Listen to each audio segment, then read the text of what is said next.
is a living weapon, half man, half machine. His human intelligence and mechanical agility strike fear into the hearts of his enemies. The Cyborg Warrior.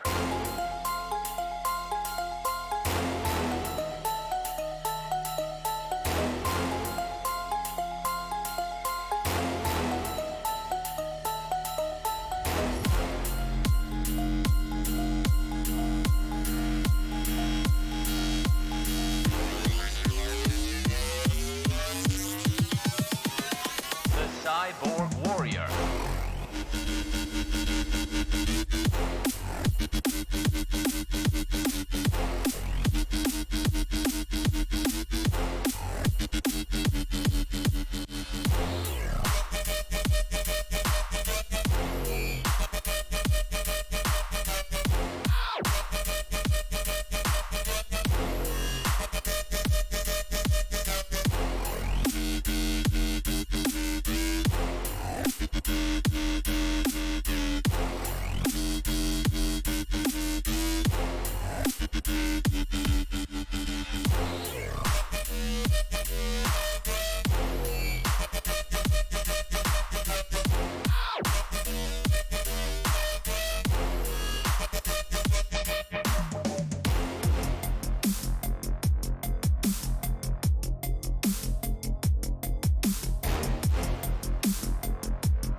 Attention, my human creators. I am a robot supervillain. Today I have risen once again to take over your world. Once again. Because sequels.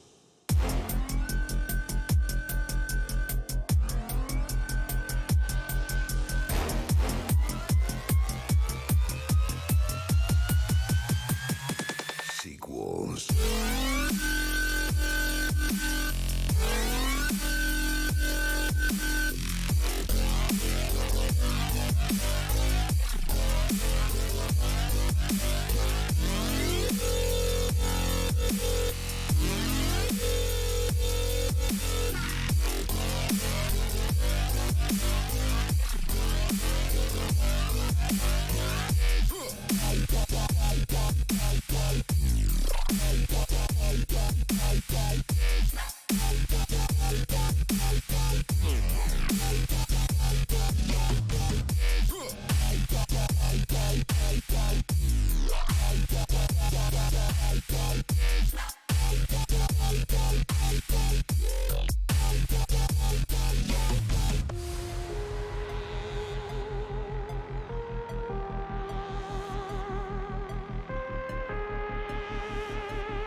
Well, that's interesting. Come on. Oh, there we go. Good evening, everybody. Welcome back to X-Plane 11. My name is Micah.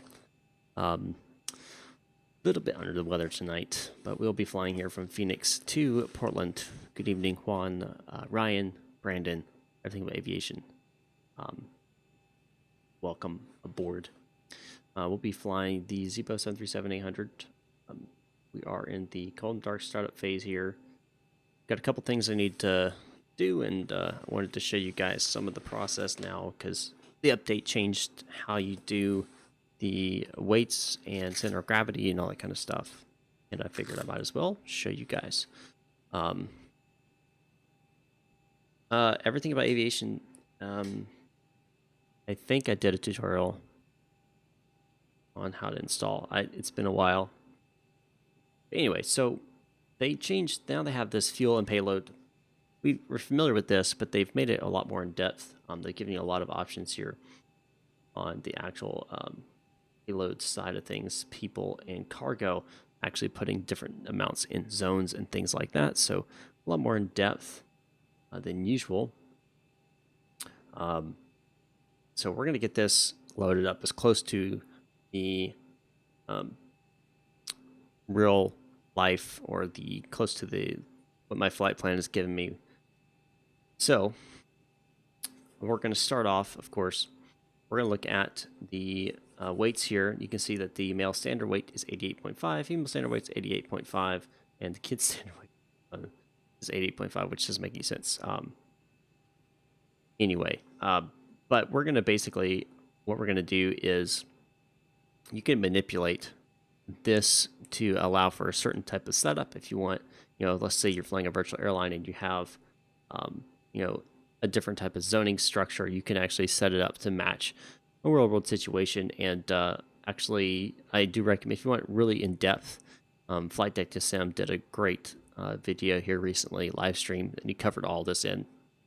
But basically what I'm going to do is I'm going to fill this up all the way with just the amount that makes this thing full. And generally that's going to bring me close to where I need to be here. And then what I'm going to do is I'm going to add in the cargo weight to bring me up to the appropriate weightage, which I believe is going to be about 4,000 pounds here. Oops, I'm sorry. Can't do, get rid of that. 3,500. There we go. I believe a little bit overweight.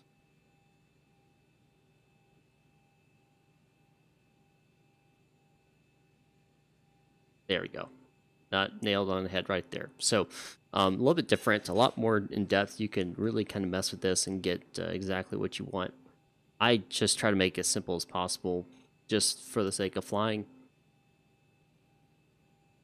But those who want to really get into the nitty gritty of the payload and center of gravity and stuff, you have that option here. So anyway, get back to the home here. Got to finish out my checklist. Let's see, where was I at? Finished that. I think I have finished that. No, I have not gotten there. Where am I at here? Yep, here I am. Start that, and now we'll get into the FMC. Okay, go ahead and pull my gross weightage. Planned fuel. Let's see what that is today. That chart here. Flight plan. Plant usage 6.1 plus the 15 contingency. So about 6.7, 6.8. Yeah, 6.8 on the planned fuel here. All right, cruising out. Winds 224 at 60. I'll put that in there. Fantastic. And go and execute. Even though normally you wouldn't execute until after everyone's loaded up. Because there could be someone who didn't show up on board or something like that. I'm not really worried about that. Realism is not 100% this flight. I'm just trying to get this thing up in the air. And that's, yeah, there's multiple reasons.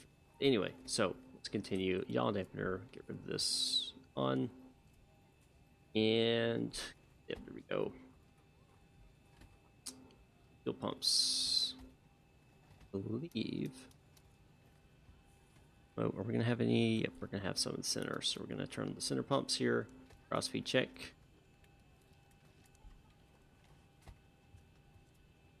Perfect. APU gen. Seat belt on. Window heats. Don't want to forget those like last time. System. Oil pressure is about 28. Go to the engine here. Have differential, make sure everything's on 0. It is. Cabin cruise out to 34 today.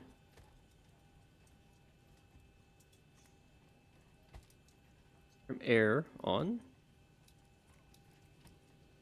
Set all that. Forward cabin, or yeah. Just gonna set all those to auto. Isolation valve open. Yep, that's all set. Lights off. Logo lights. It's not dark, so we leave that. Right position. Perfect. And we'll set the right. Oh no. Did it just freeze on me? It just froze on me. What in the world's going on? Oh my gosh.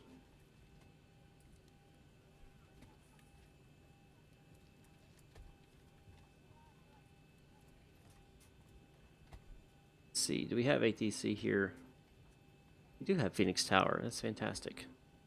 So we'll have roll, it looks like. Go ahead and tune that real fast. Get that over.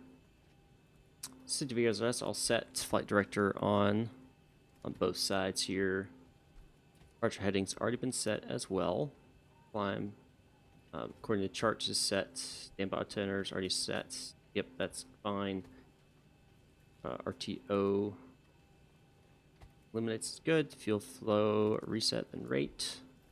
Initial comm frequencies set. Nav frequencies, yep, that's all set. Initial transponder codes 2000. My selector HF1 and that goes VF2. Light door closed.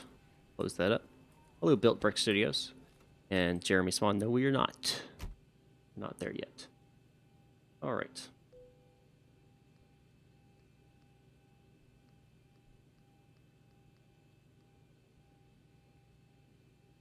Let's get ATIS actually first. Real quick, guys. I gotta do something. 978 Alpha would like to try it again. November 8 Alpha Papa, runway 7 left, taxi via Delta, Delta 1, Echo, Echo 3. 7 left, Delta, Delta 1, Echo, Echo 3. Thanks, Alpha. Alright, had to plug in my radio panel back in. Gotten disconnected. So, let me tune the ATIS 127.57. From the airport. Read my code short instructions. Self-monitor training in progress. Advise on initial contact. You have information hotel.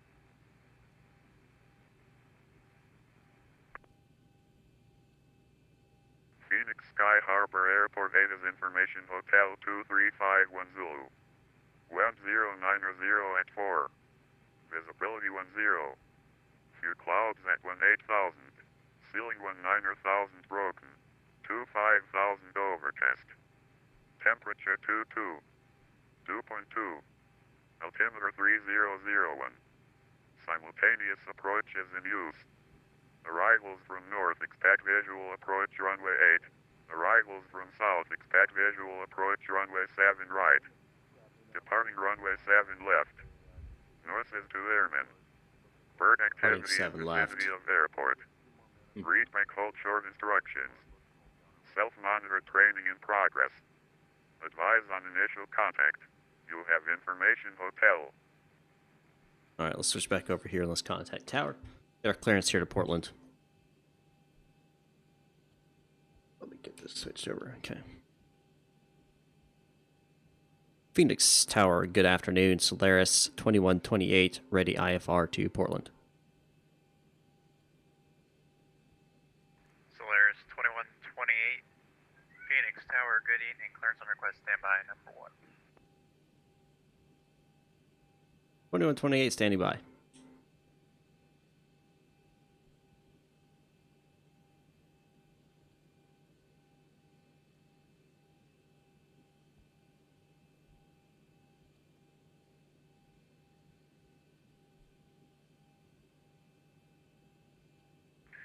November 8 Alpha Papa, departures offline, frequency change approved. Enjoy your flight, sir. Frequency change approved to 8 Alpha, thanks.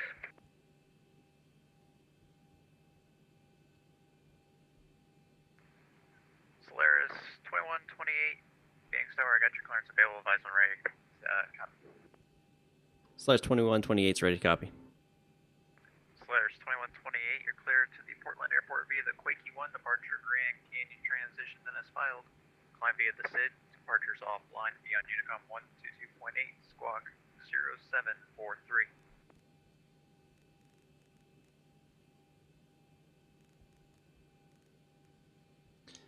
Solaris 2128 is carried to the Portland Airport via the Quakey 1 departure Grand Canyon transition, then as filed.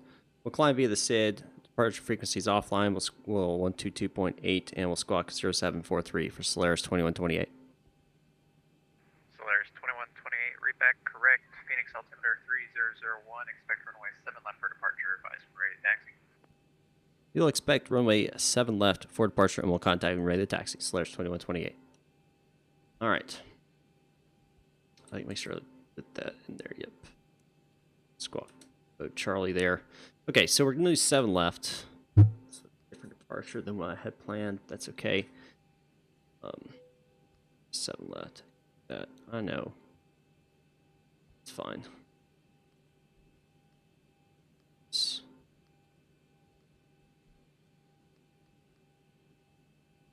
173. That's good.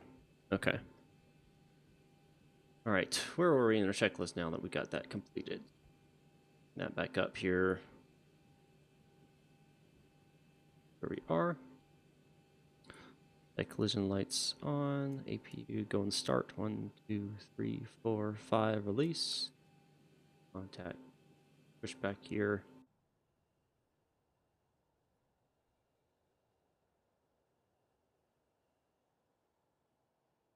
Ground to cockpit, plan acknowledged. Call me through the menu when you are ready. All right, we've got everyone strapped in. Give us a ring if you need anything. Go and start the pushback. Ground to cockpit, tow is driving up.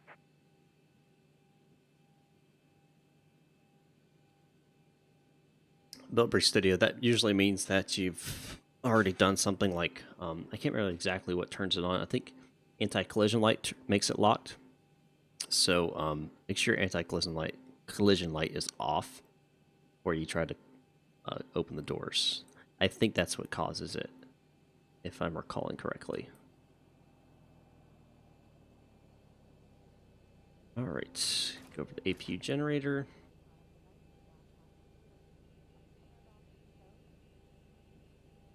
Connect, remove chocks. Feels good. Looking good. Left and right packs come off. Okay. APU All bleed doors on. and hatches are closed. Ready to connect. Or starts.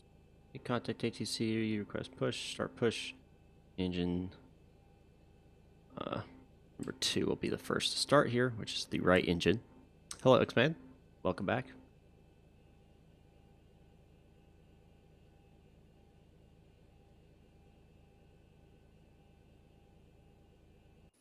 We're again in the Flight Club Solaris livery here.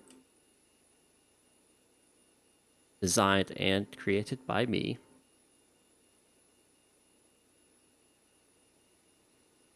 Currently for myself only. Tow connected. May change. Bypass pin inserted. Release parking brake. Alright, parking brake is released. Gateway is being pulled back. And you may start engines. Alright, let's get engine number 2 online. Over to ground. Waiting for 25 on N2.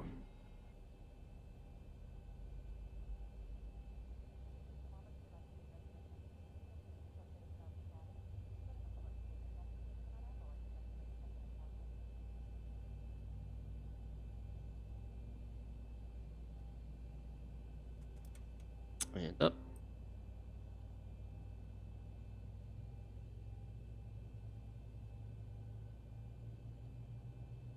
That's just through AutoGate here at this airport, which is designed by Mr. X, and he used AutoGate on this one.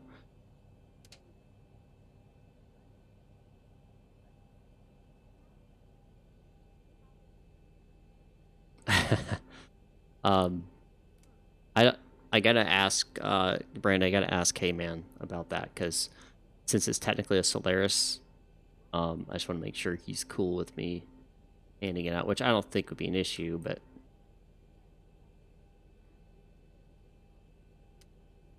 just gotta double check with him, with the boss man. Operation complete. Go ahead and set the parking brake. Disconnecting tow. Stand by.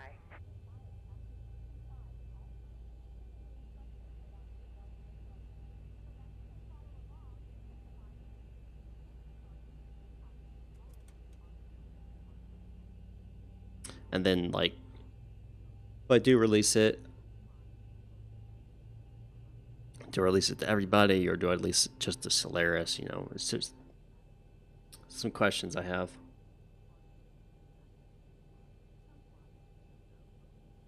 Pretty much all Solaris liveries are available to anyone right now. I know that, but just being cautious.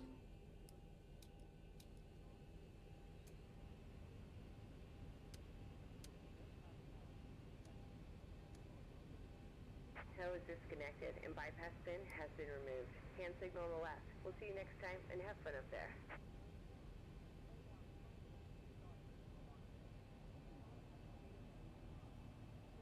Wait for everyone to show me a bypass pin here.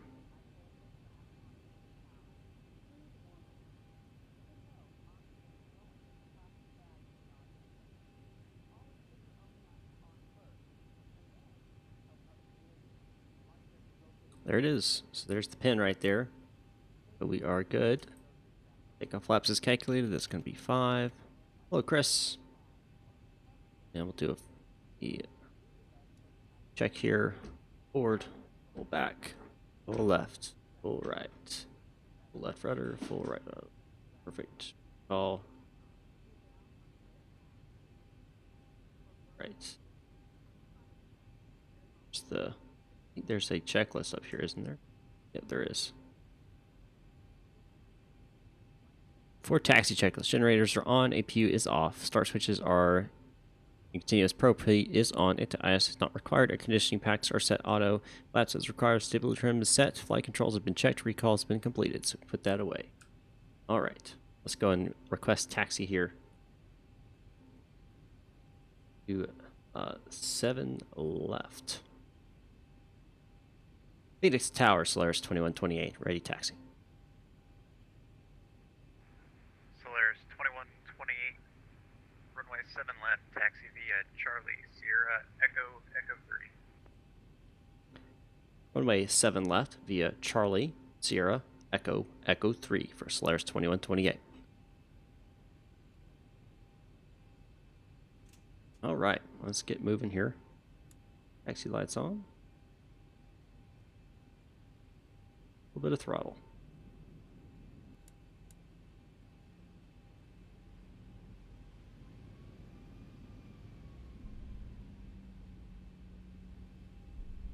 Cabin lighting. Takeoff landing. Chimes only. On. End button. Right. We're going to take this Charlie, Sierra, Echo, and then Echo 3. I'm just going to use visual. Not going to worry about that.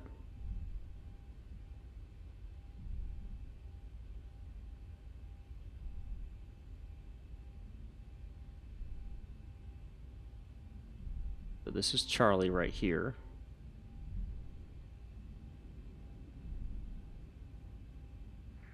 Hello, Painful. Go ahead with your question. 71 is ready for taxi, 7 left with Golf. Delta 2271, ATIS information hotel is not current. Altimeter 3001, runway 7 left, taxi via Charlie, Sierra, Echo, Echo 3. You'll be following a Boeing 737.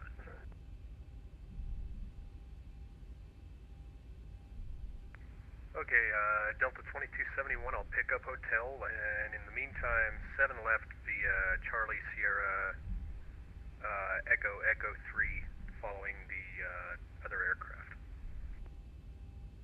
There's that Delta aircraft right there.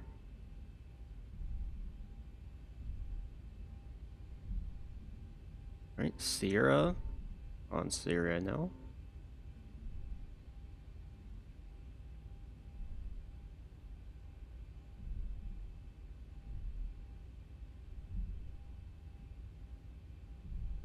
Field view so high? Yeah, it's a preference, man.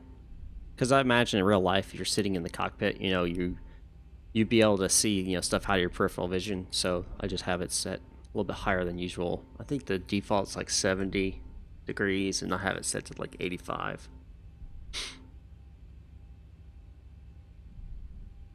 So yeah, it's just a preference thing, nothing specific here.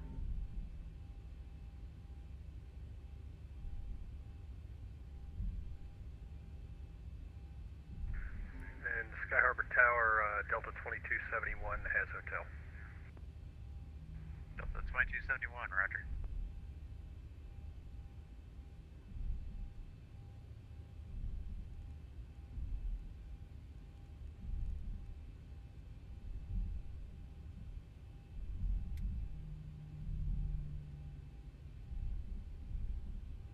Alright, next is Echo. which will not be this. This is Delta. Next one is Echo. As you can see with the sign right there. Well, you guys probably can't see the sign, but I saw the sign. See, there's the Echo right there. So, and it's also on the ground here. Echo arrows pointing both directions. So we'll take Echo here. Clear left and right. Right turn.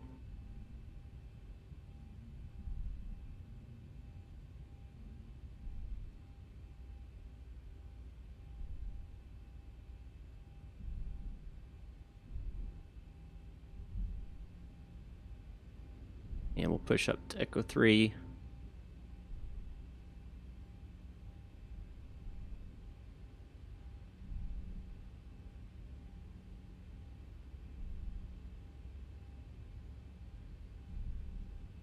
All right. Let's see. That's right. For takeoff, integration checked, flaps are down, all greens. Is set to take operating complete. Cabin has been secured. CP is set. Transponder TARA. So we're at TARA. Get that set. Strobe lights and landing lights will come on as we get up here. I'm going to go ahead and put on rain weather here.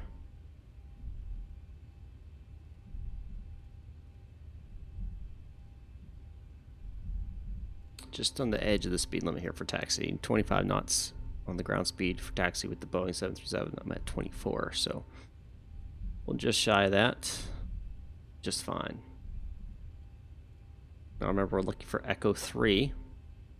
It's Echo 6, so we got a few more to go before we earn it. It's going to be one of the last ones here. I don't think it's the last one. It may be, but we'll find out when we get there.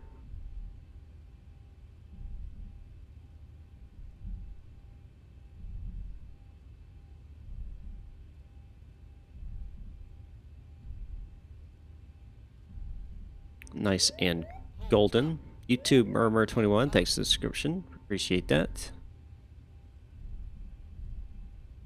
I'll make it to my January sub goal of 3150. Currently at 3090. 60 away. Maybe I'll accomplish that, I think. Echo 5. Yeah, I think Echo 3 is going to be here at the end.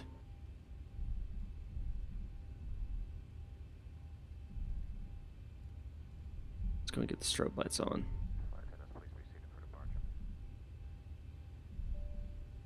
TARA. Vertical and lateral navigation. Auto throttle active. Yoke checklist. Landing strobes. Landing all off. Perfect.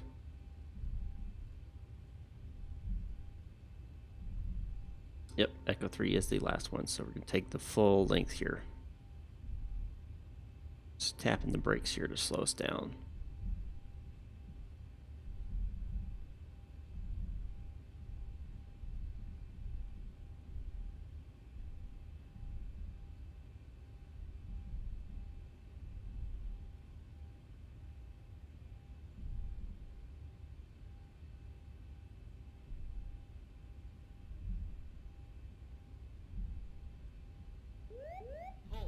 Thanks, Christian Andrin. Thanks for the subscription. Appreciate that. Do we do? Yes, it is fun to see this channel continues to grow. Alright, stop here just shy of the line.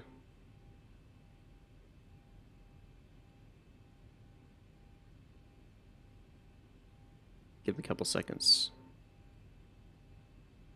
to see them here. He doesn't get me up here in a couple seconds, then I'll give him a call here.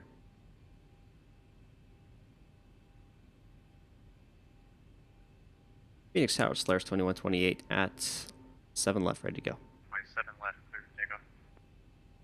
Clear for takeoff, runway 7 left for Solaris 2128.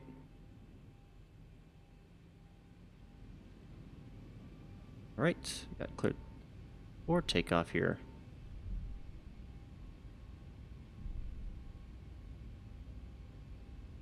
Start my timer. Lined up.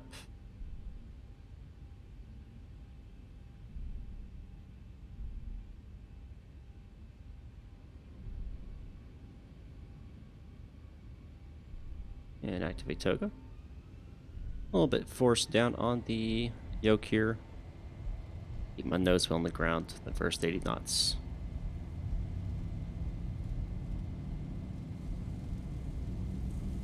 Keep my hands on the throttle.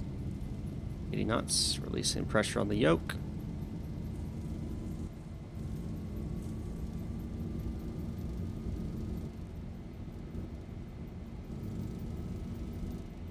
Pull back. E1, rotate. Positive rate. Continue the nose up. Gears come up. Hold at 15 degrees. Delta 2271, runway 7 left line of wing. 400. 7 left line of wing, Delta 2271. Solaris 2128. Phoenix departures 1000. offline, frequency change approved, enjoy your flight. Appreciate the services. Going to Unicom. Solaris 2128. Alright. We're on Unicom here.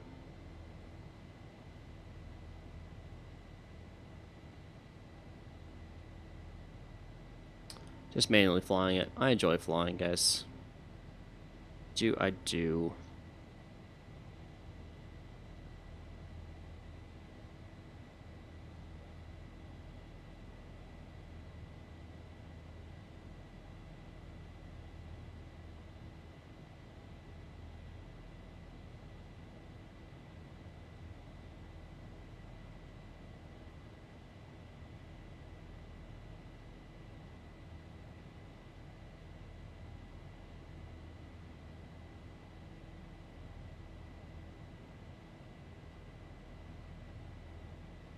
Flaps up one.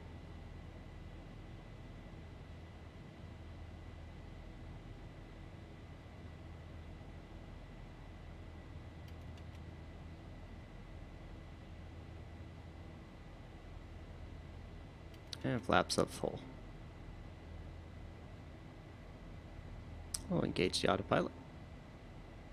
Landing gear levered off. Auto brakes off as well. And engine start switches can go to auto now. Cabin pressurization differential should be within limits. It is. Pressurization should be all good. Contact ATC not necessary. Yoke checklist after takeoff. Air conditioner pressurization is set. Engine start switches are set to auto. Landing gear is up and off. Auto brakes are off. And flaps are up. No limits. And altimeters are set. Still stand to the current 30.01. Wait till we complete our turn here, then we'll release the cabin crew. Allow them to prep for their services they'll be providing today. To kill my taxi and turn off lights. No reason to keep them on. Alright.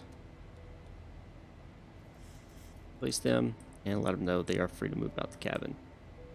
Get their services ready to go.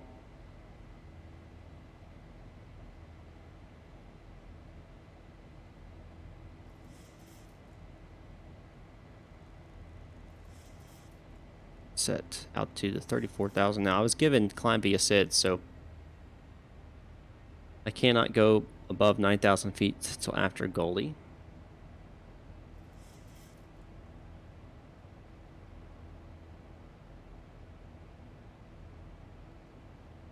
You can see that indicated here. Goalie, we got aircraft. Where's the aircraft?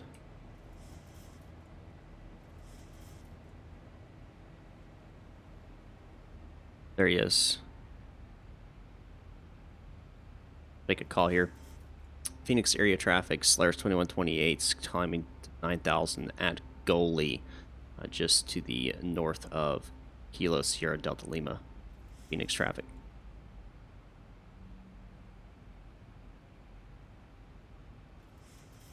Yes, Ansh Patel is what it is. I'm keeping an eye on him.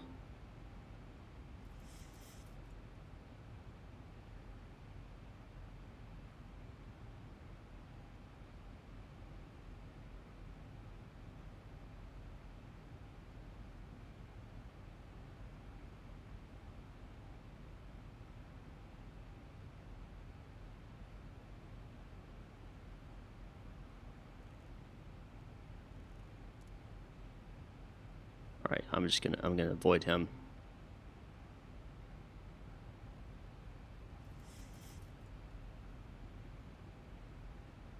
Jeez.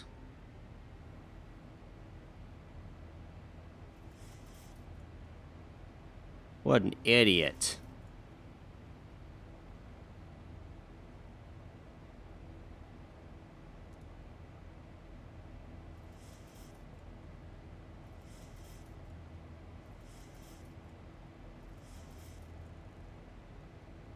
Well, you're always keeping an eye out, guys.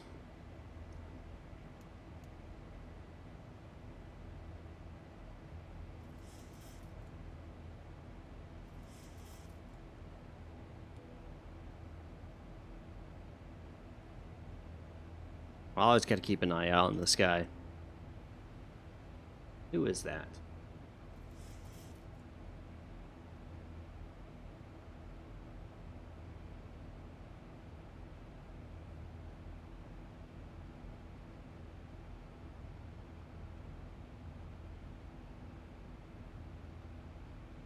$21.56.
I just let the Phoenix Tower know about that guy.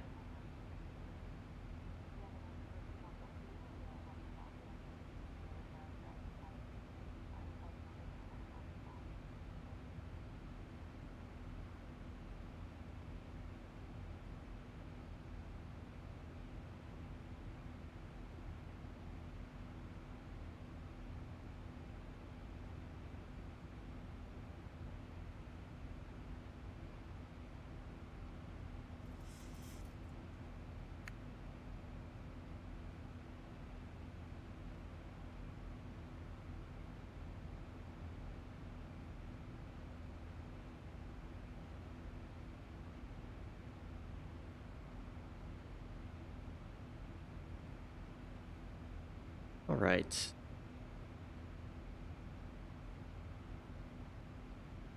Almost 18,000 feet here.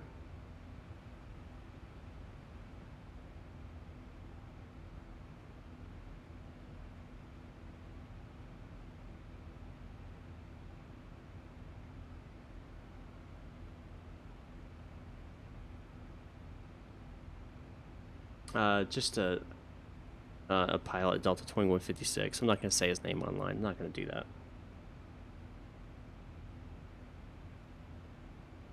He just, he flew right over my fix at 9,000 feet, which is what I was at. And if I wouldn't have adjusted my course, I would have gone right. Not necessarily would have hit him. I don't think I would have hit him, but it would have caused a near-miss scenario or a conflict. And you never want to do that, because that means you've gone into the VFR zone of 1,000 feet. Violates FAA rules and such and blah, blah, blah. I didn't report in the VATSIM. I just let the ATC, which is where he's running into, know about it, just so he can keep an eye out on any unusual behavior. Nothing personal. All business.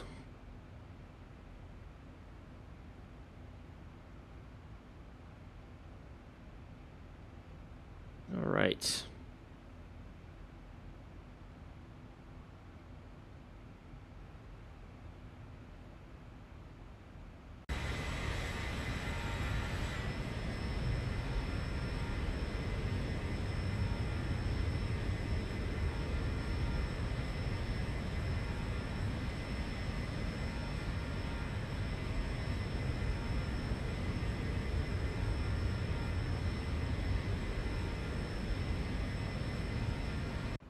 Arthur, that is through a piece of software called Fly Live Studio, which embeds through a URL widget into your streaming encoder software.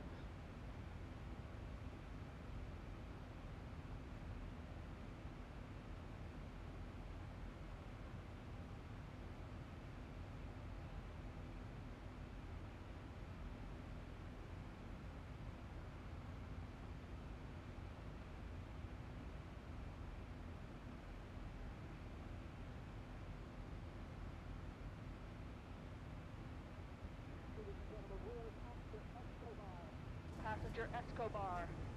This is in regards to a special meal. Would you please identify yourself to a flight attendant? Passenger Escobar, please.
So this is the Boeing 737-800 by Zibo. Be up in the air here about an hour and 55 minutes till Portland. If you guys have any questions, now is a great time to ask. I was able to get the Flight Club patches on order. I got confirmation of the order today, so they should be here within 2 weeks, and then I will turn around and send them out to all my patrons who are already subscribed over on Patreon, and y'all should be getting those. Hopefully I'll get them out to you first week of February. That's kind of my goal. So if you are a Patreon, be on the lookout for them.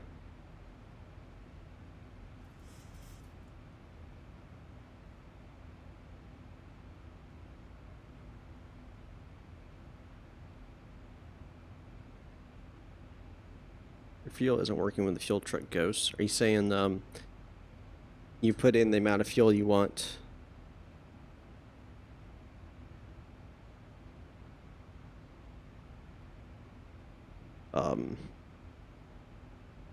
Yeah, you call the fuel truck and it doesn't fill up your aircraft.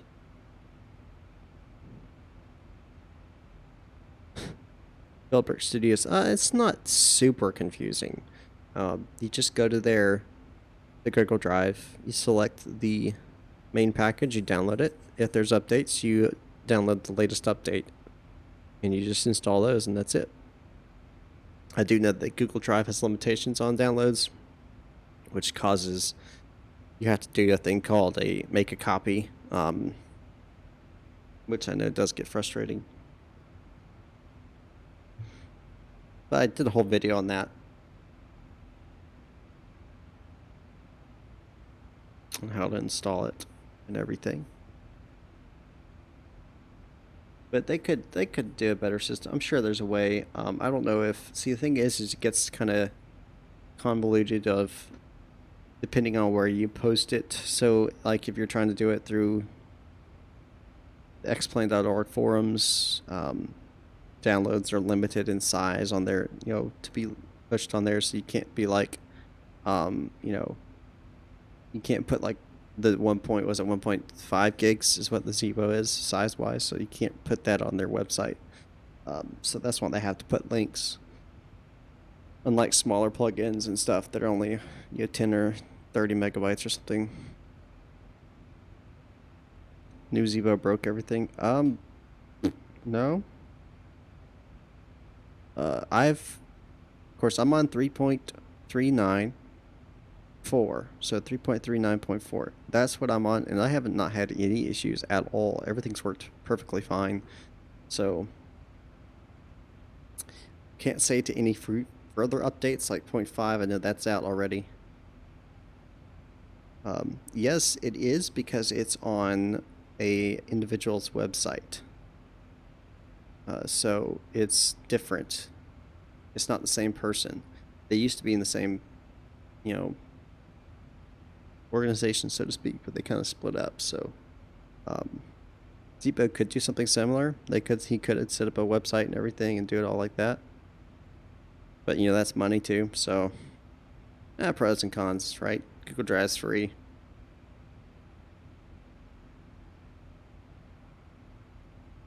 The Zibo is free as well.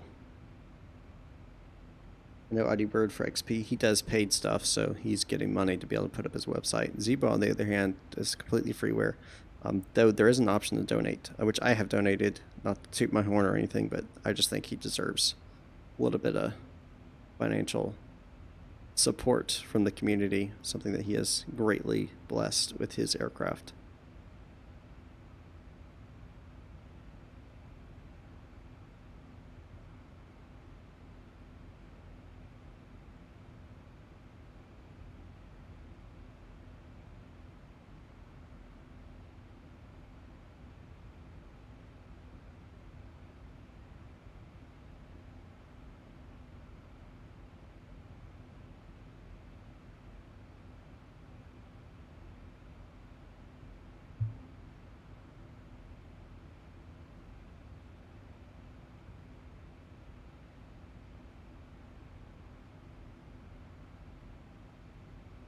To live stream using the Flight Factor A320.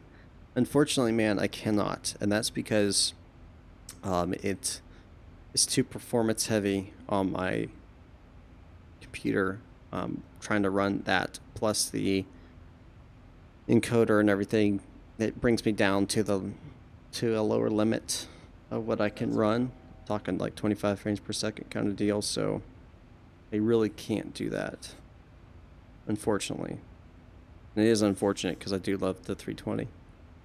I do have a tutorial for the 757. Yes, I do. I released it last month, I think. What more kids you mean?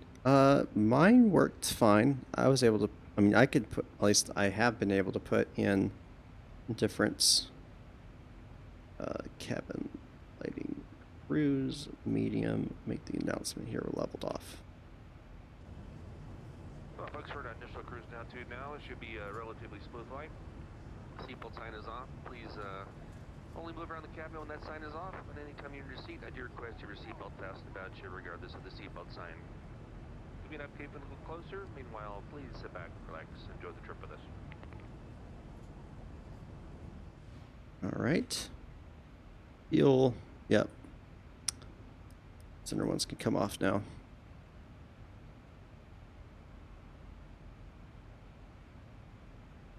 As of right now, Andre, yes, that is the plan.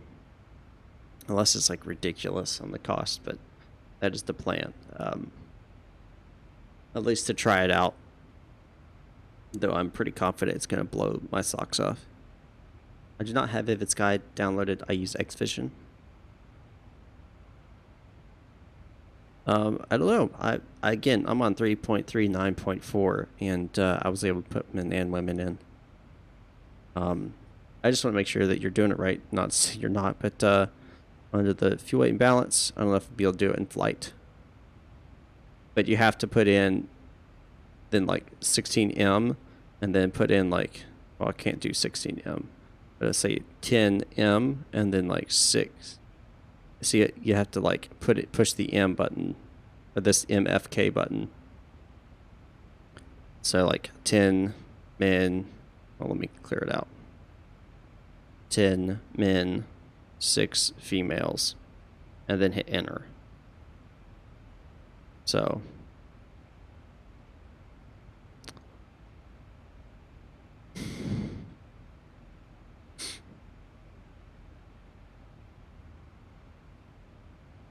I don't know, Lon.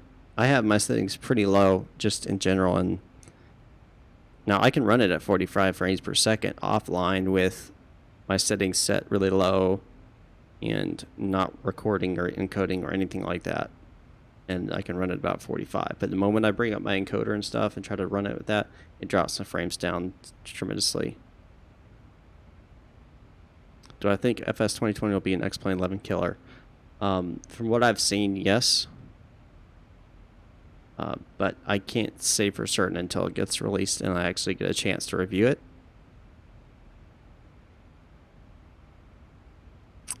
Yep, that's why, Ryan.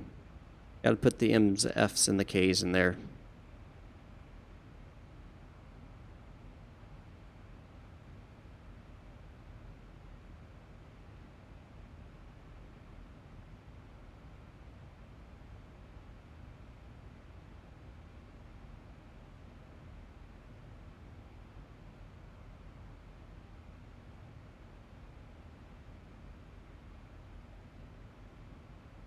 Got a pretty nasty crosswind right now of 100 knots.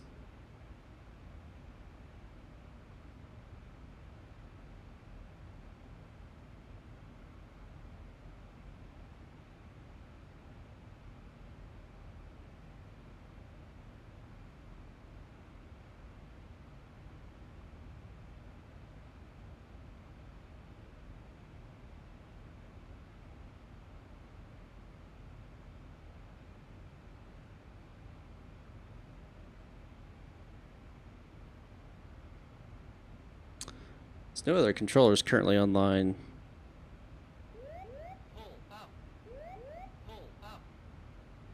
Aviation RBLX, thanks for the subscription, man. Appreciate it. Let's see. Yep. All of my lonesome here. No centers or anything online. Sad. But I gotta get my aircraft up there.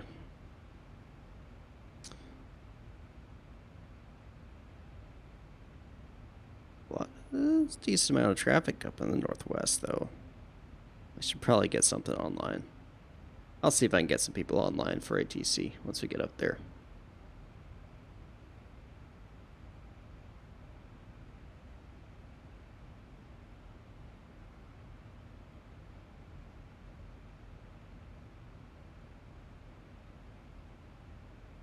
Hello, Zexity.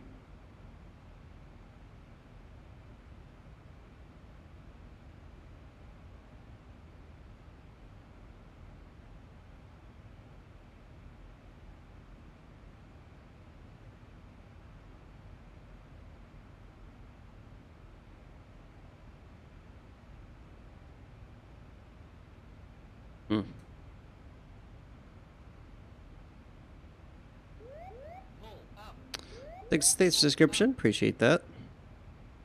Why isn't my floods working? That's interesting. None of my floods are working. That's strange. That's not working either. Okay, so my lighting's broken. That's nice. That's new. That's nice. Oh well.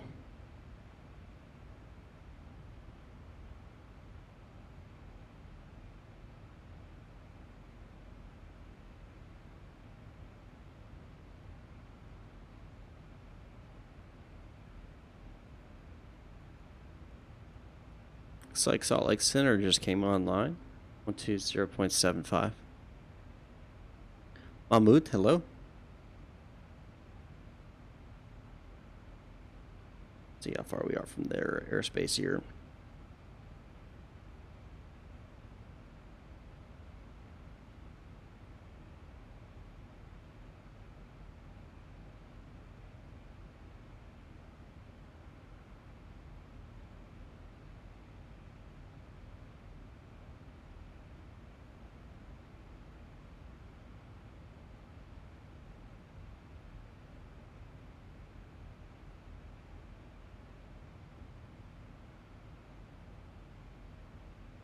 I might scrape their airspace.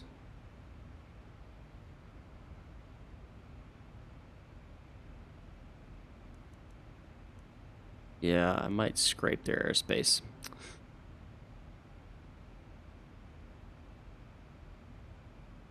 Mahmoud, yeah, so there's actually different charts for different categories. So, well, I'll use SkyVector to show you because SkyVector is free. Let me put this up on the screen. Let's go to Portland here. So once you find your airfield, click it, select Portland International, and then you look down here, and there's going to be a bunch of different sprint approach procedures. So you can see there's ILS or lock for runway 10 left, and ILS lock for runway 10 right. But that's just a regular ILS. Then you have down here an ILS for runway 10 right, category 2 or 3, or ILS runway 0 right as a category 1. So to get the category 3, you have to select the category 3 approach chart. And then that's going to bring it up, as you can see here. And they'll give you the actual category 3 approach plate. Give you all the, restrictions and everything, there's and altitudes, all that fun stuff, all in the chart.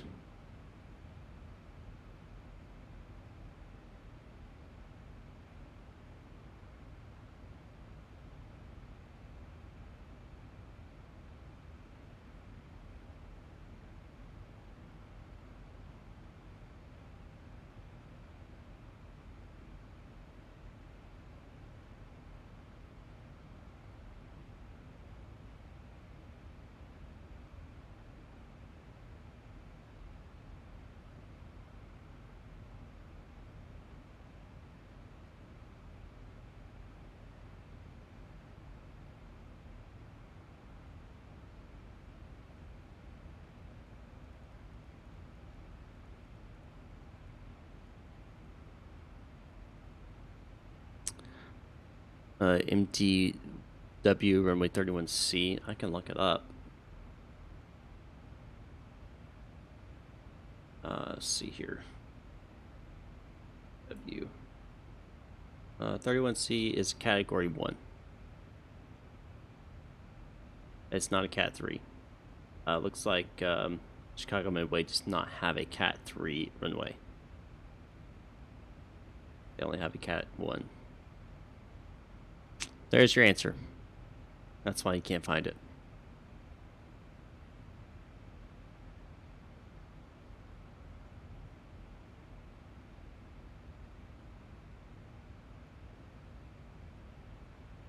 Probably not the answer you wanted, but it's the answer nonetheless.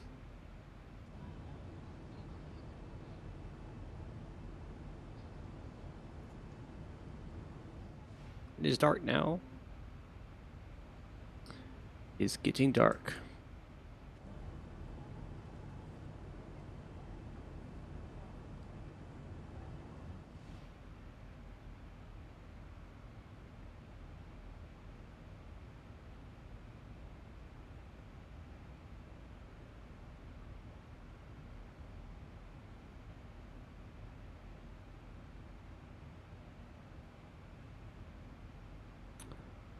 $754 miles to go. Estimated time of arrival is 0240 Zulu, which is about an hour and 43 minutes away.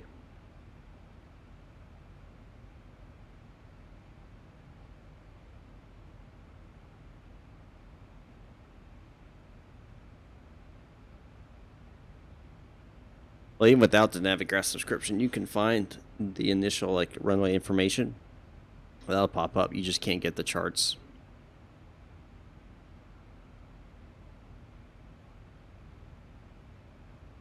But with the Navigraph subscription, you get the charts as well.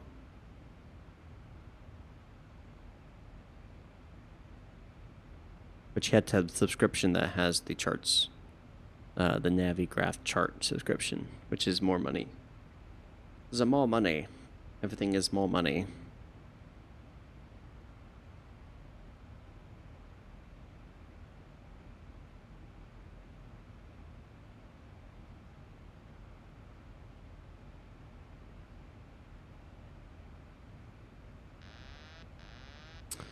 Craze Fusion with the $3 donation. What are your specs? Thank you, Craze Fusion, for the $3 tip. I appreciate that. Through streamlabs.com/MikeMesser1. My specs, sir. Man, that's not what I wanted. Hold on.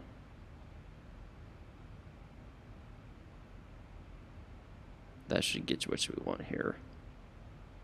Come on, CloudBot. Do your job.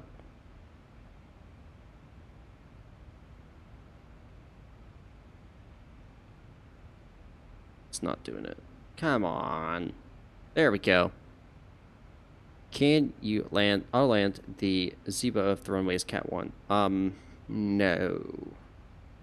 Cannot. And I'll explain that in a second. Thank you, Mahout. Again, thanks for the $2. And let me explain that for you. So, so category 1, let me actually bring up, I don't want to say something that's incorrect, but there's 3 different categories in ILS. You have category 1, category 2, and category 3. Each one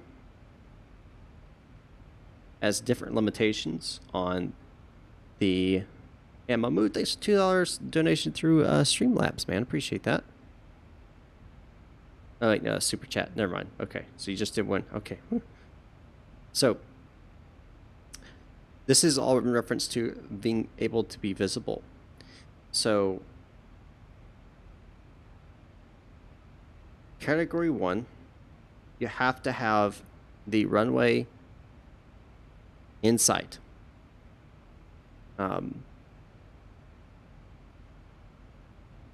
200 feet above the runway. So, you have to be able to see the runway, but you have to be able to see the runway in a total of 2,600 feet of the runway. 200 feet above. So you have to be able to see a certain amount of the runway, 200 feet above. If you can't, you can't land, you gotta go around. Category 2 is 100 feet to 200 feet.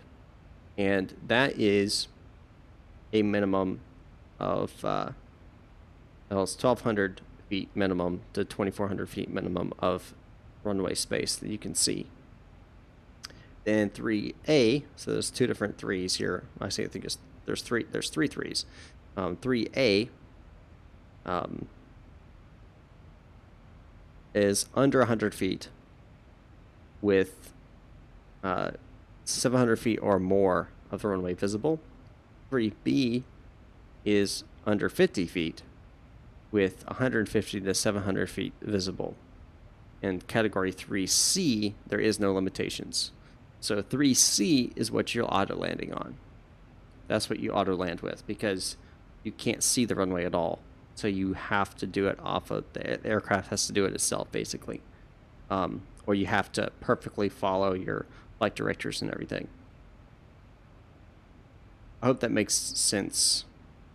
If it doesn't, I apologize. I'm slightly under the weather here, so my capabilities of teaching have dropped.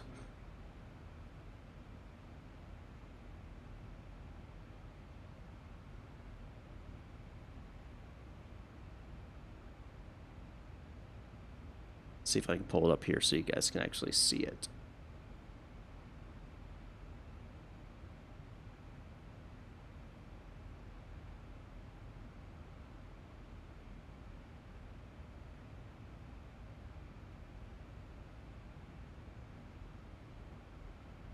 And zoom in here. Oop.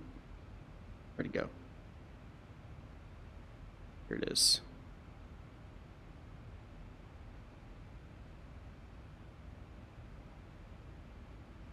There you go.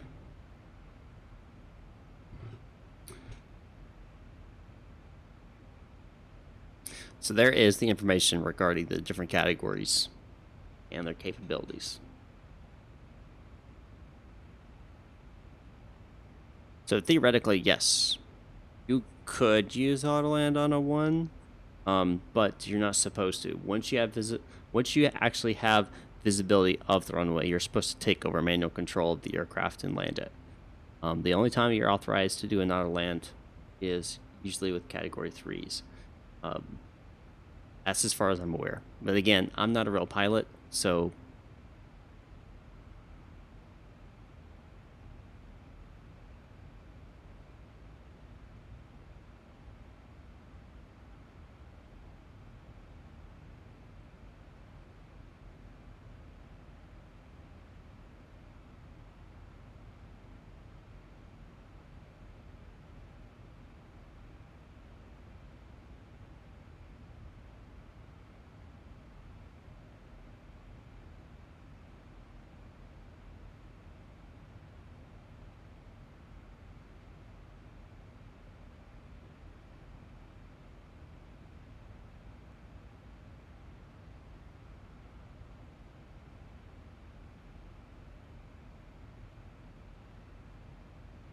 Well, it's not hard. I have actually done a tutorial on that. 127.270. I have the... beyond that. Yeah. Salt Lake Center, Solaris 2128 at flight level 340, checking in. Solaris 2128, Salt Lake Center, hello, squawk 6026. 6026 for Solaris 2128.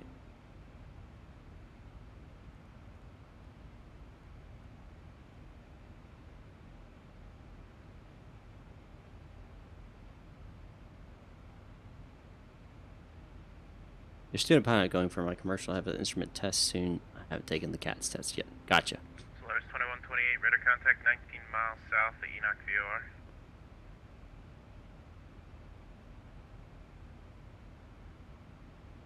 Okay, Mahmood. Well, best of luck to you on that, sir. Hope you enjoyed the content here, but as far as I know, that's the information regarding the ILS. Jet 503, Windcom, runway 31, clear to land.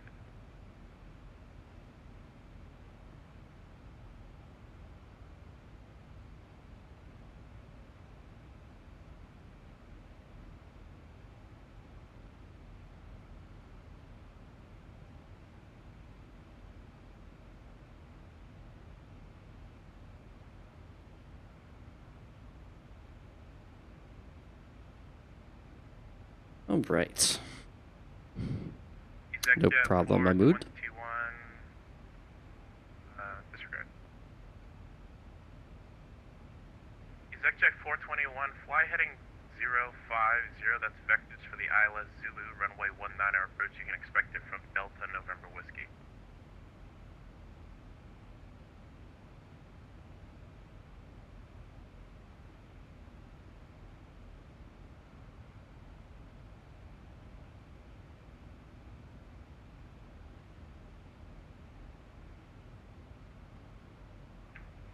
Lake City, good evening, United at 735, would you flight level 400? United 735, Salt Lake Center, Squawk 1 Charlie.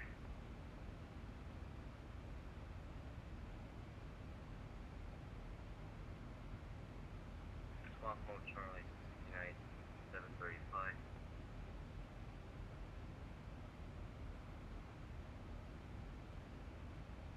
United 735, Squawk 6065. 6065, United 735. Copy Jet 503, welcome to Friedman. I'm left to enable taxi to parking. Have a good day. Well, HC plug into your recommend default's not really good. I don't have any at recommend. I know some people like pilot to ATC, some other ones. I don't like any of the ones. I think they're all kind of bleh. I absolutely prefer real world. Or at least not real world, but real people.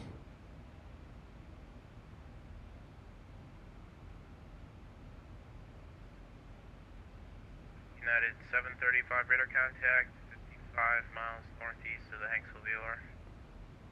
Roger, United 735.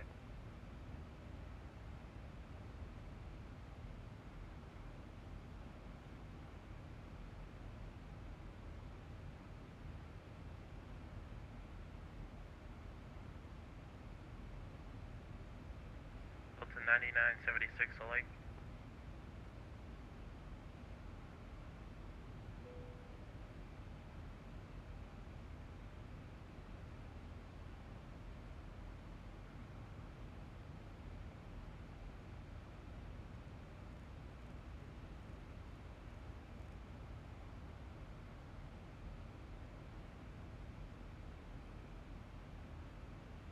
Nice and easy flight here today.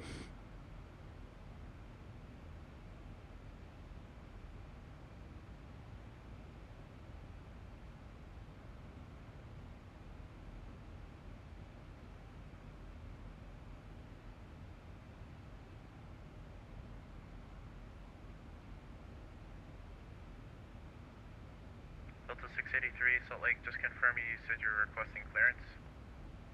I am an aviation enthusiast. I am currently not pursuing a career in aviation. I would like to get my pilot's license, just some money I don't have. I work in broadcasting, news media, so that's what I do. Camera operator and technical guy.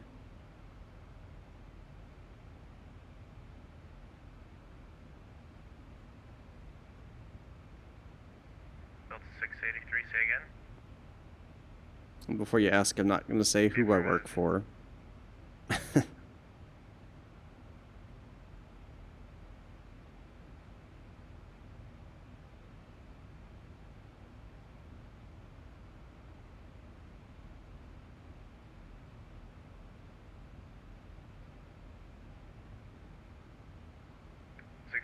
Rebecca, correct?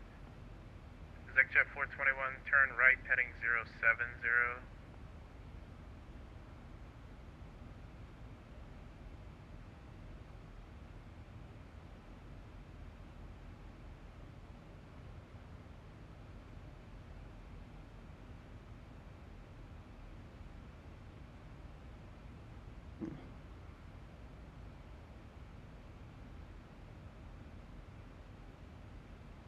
That's interesting. Looking at my first officer's terrain radar. Oh, never mind. It looked like there's this, like a hole. I was like, what is that? But speaking of, I can actually turn that off now. It was just a knob. The landing gear knob was in the way.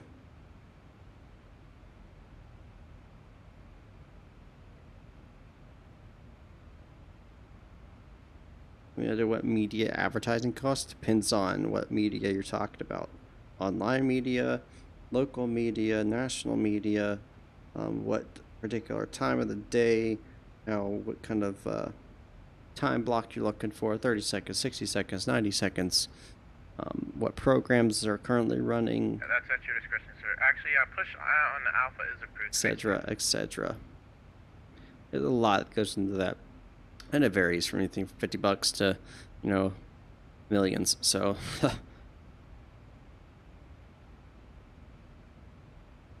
how do I turn on my TCAS? How do you turn your TCAS on? If you're talking about in the Zibo, it's right down here. TCAS says TA or TARA. That's going to give you your traffic advisory and radar advisory. So this is going to be your TCAS. But if you're in another aircraft, say like a Cessna, you'd go into your transponder and you would change it from standby to active, and that would give you your TCAS. Of course, it won't give you TCAS; it'll just put you on the transponder.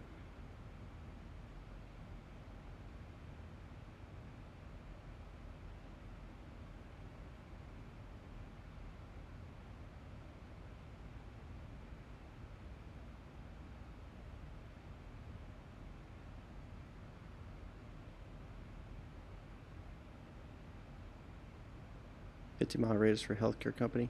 I mean, again, that's gonna depend on what media you're going for. You're trying to do a local media, TV hit, or you trying to do online media, like let's say Facebook ads or something. And again, even within that, it's gonna vary dramatically.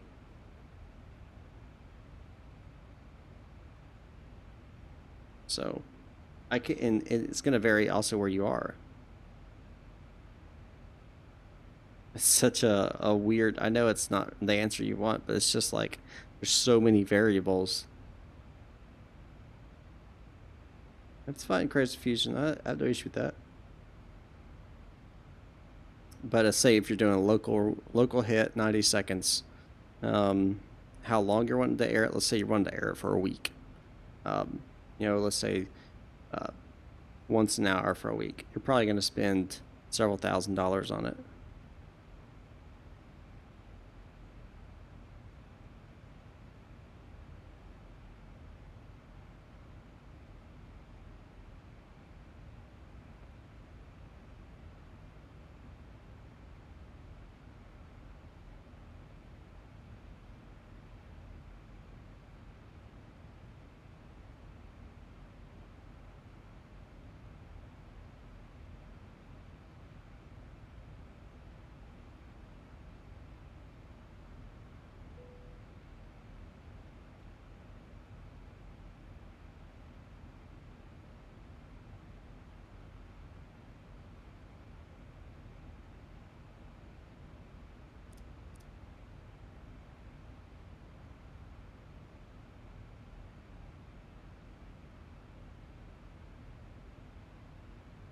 Turn on the engine into ice because the clouds are passing by me, which tells me there's moisture, which, there's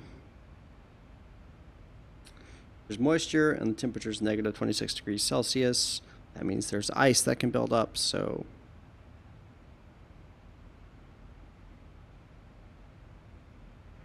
Exit jet 421, proceed direct, Delta November Whiskey, descend and maintain 14,000.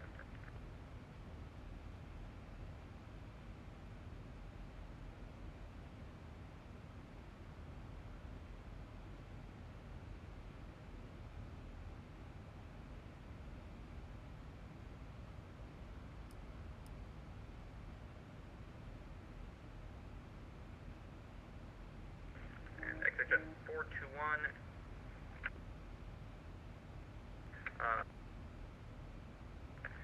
Jacksonville altimeter 3021.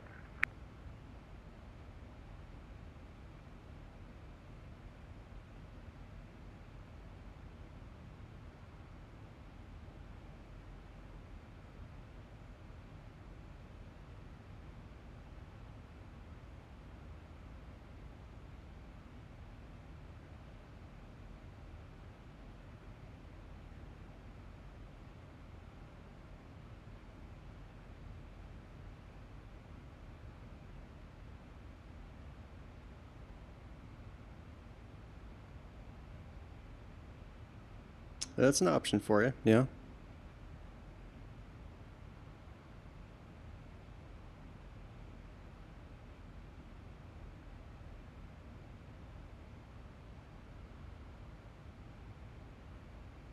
San Francisco to San Diego. Not a long. It's not too long of a flight. Was that an hour and a half or so, Walter?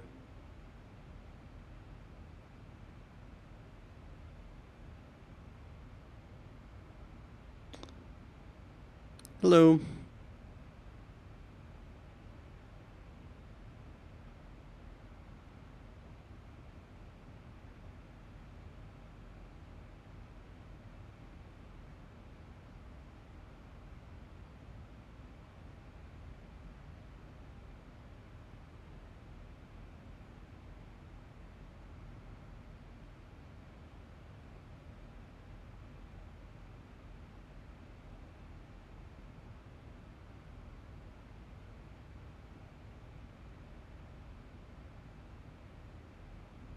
You must have been in northern Alabama, because it's the only place there's any mountains.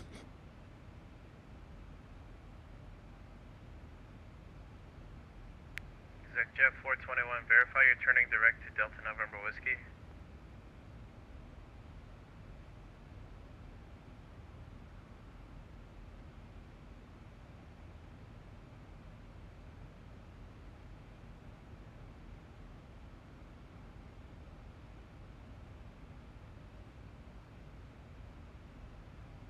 Exit Jet 421, turn left heading 270.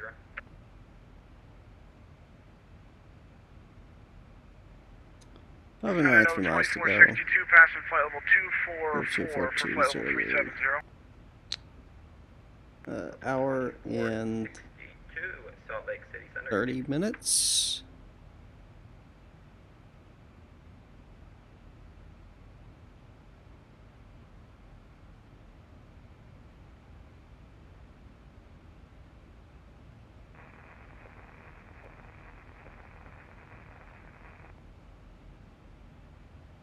Delta 683, runway 19er, taxi via Alpha.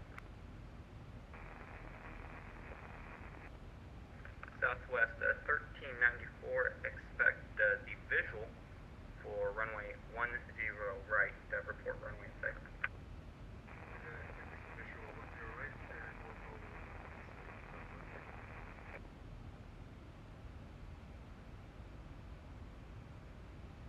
Not much happening, guys. I know it's kind of boring just to watch. Not in the hugest talkative mood either. Like I said, kind of under the weather here, so. But I promised I'd be live streaming, so here I am. Southwest 1394, Boise Airport, 12 o'clock in 2323 miles.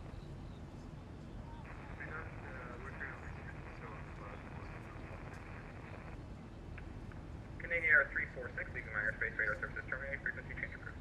Have a great night. Express 346, switching 122.8, have a good evening, thank you.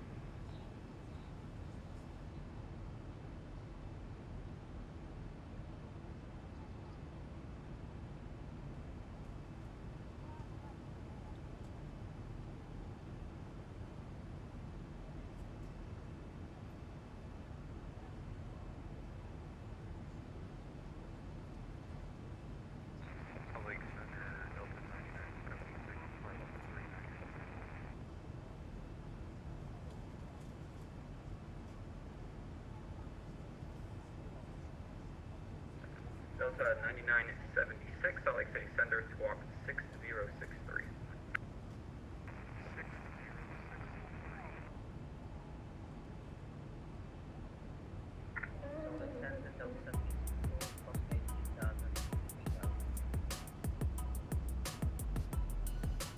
Delta 1764, Salt Lake City Center, climb and maintain flight level 300.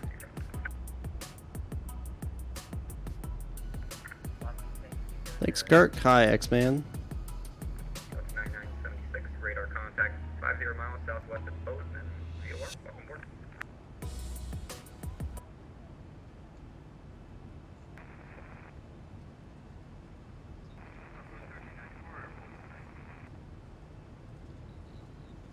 Southwest 1394, cleared visual approach 10 right.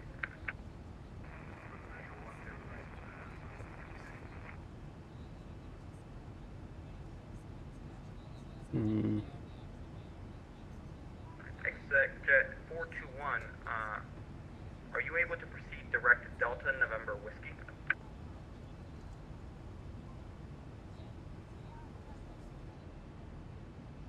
Alright, ExoJet 421, climate maintain slot 3000.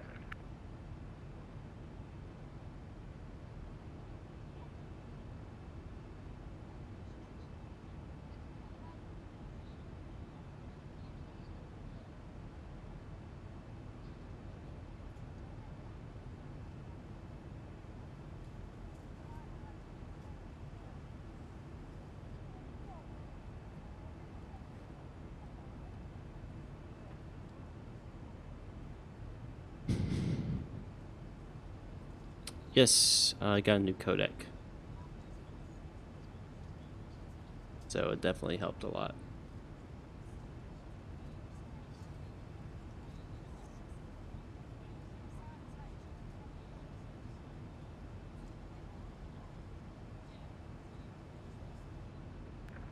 At 2034 leaving my airspace, radar services terminated, frequency change approved, have a good night.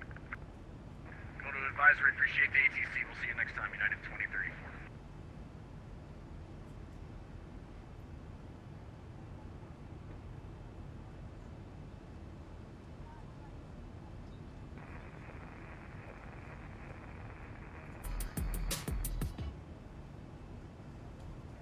Delta 683, wind calm, runway 19er, clear for takeoff.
Delta 683, radar contact, the altitude.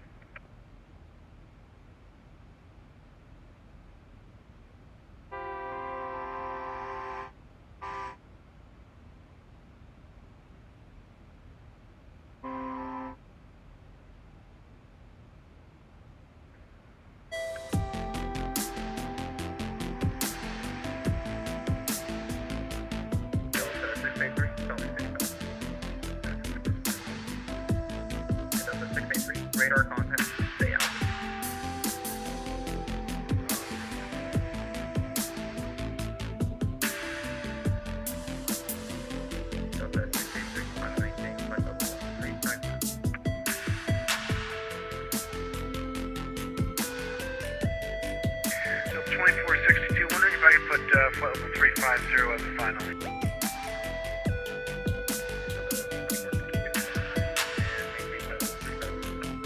Flight level 350, thank you very much, Delta 2462. Southwest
'Hello Pro. Yes, Mahmood, you can land auto land Cat 1. Cat 1 is Category 1 ILS approach.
Overran it. Put your reverses in full brakes and speed brakes out too.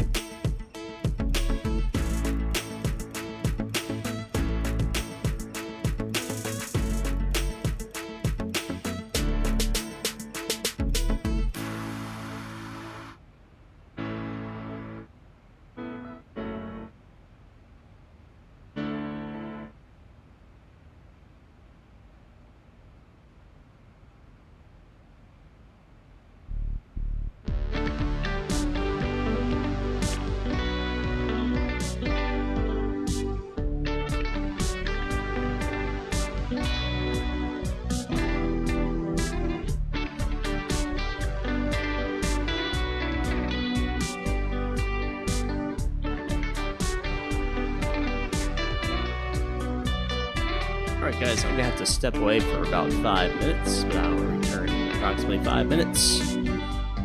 I gotta get my approval, of course, from ATC, but I see an issue with that, so give me about 5 minutes, I should be back momentarily.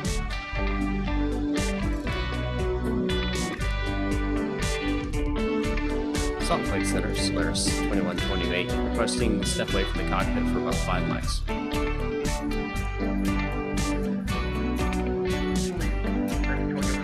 Target background, noise there. Solaris 2128 requesting to step away from the cockpit for approximately 5 mics. Approved as requested.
Delta 2462. Radio check 555.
Delta 9976, state equipment summit.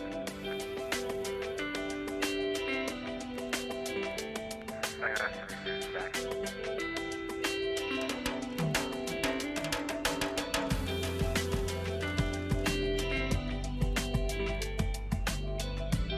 Delta 9976, to the state equipment summit.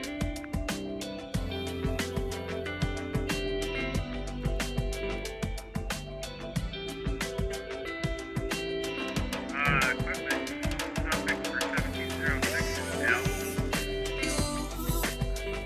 Delta 9977, state equipment summit.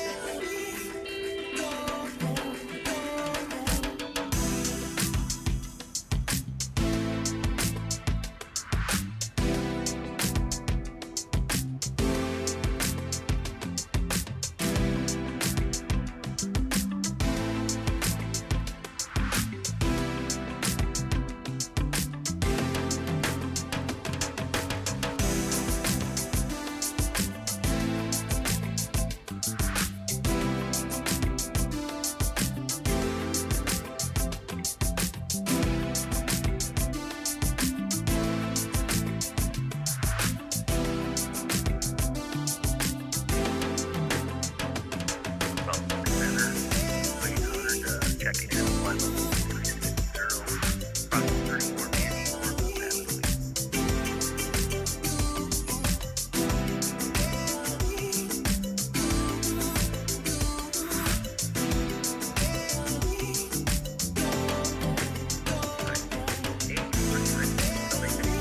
radar contact.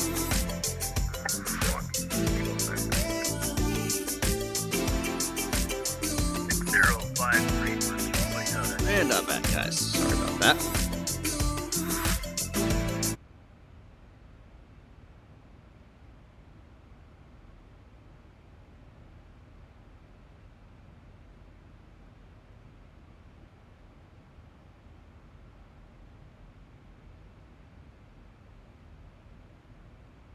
Salt Lake Center, Solaris 2128, back in cockpit.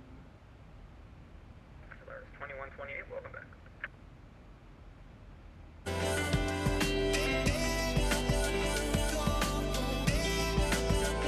Look, bro, I don't know if there's any benefit for the contracts. You just use it like Mahmood said for realism and stuff. Yeah. I think eventually they're planning to create like an economy system inside of it. But right now it's not in place.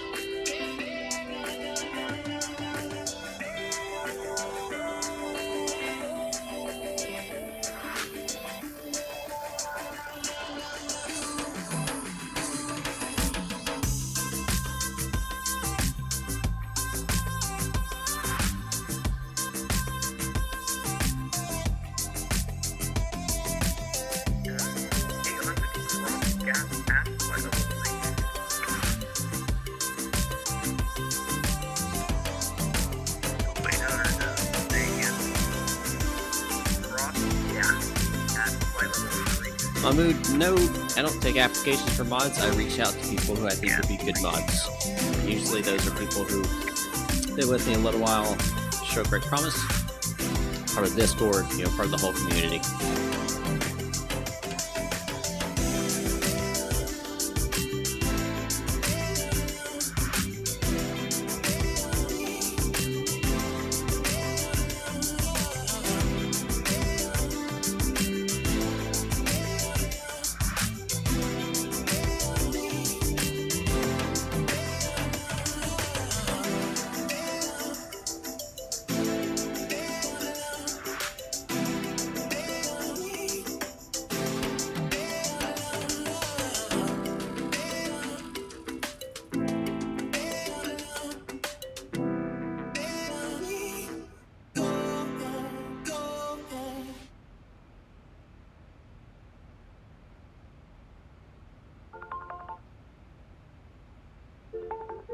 .421 miles to go. Estimated time of arrival, 2:44 Zulu. It'll be in approximately 1 hour and 3 minutes.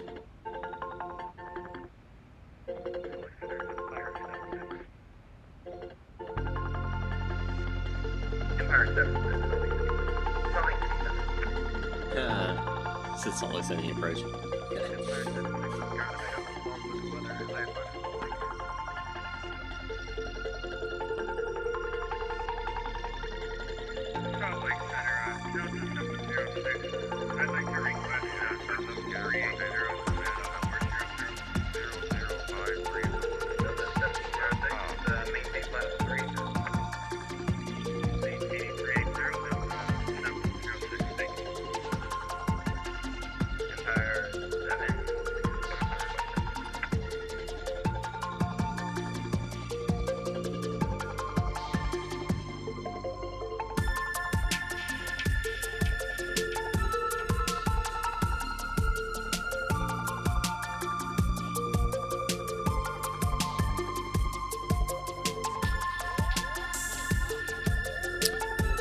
Louis Henry Mikado, thanks for the subscription. I appreciate that, sir.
Empire 76. Take location again. Sorry, we're short of Alpha on Echo.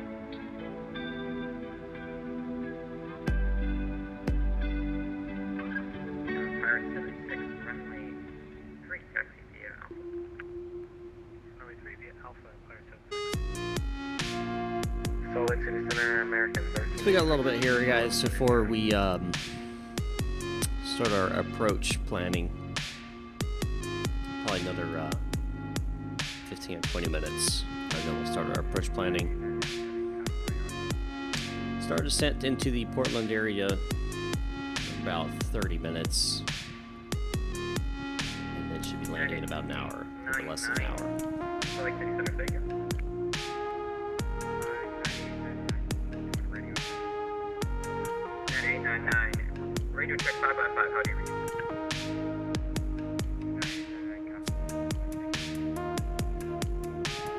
Salt Lake Center, American 1386 with you, fly level 60.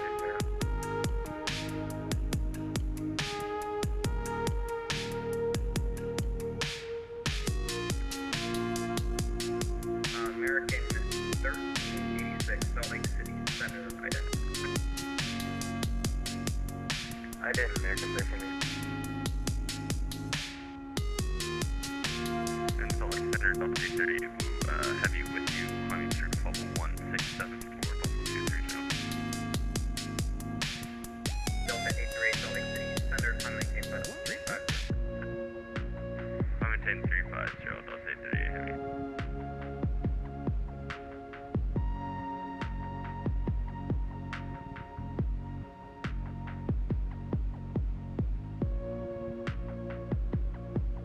And Salt Lake Center, American 1386, really, on the ident. American 1386, safe position. We are 40 miles from BCE, that is Bravo Charlie Echo, on the Quinn flight arrival.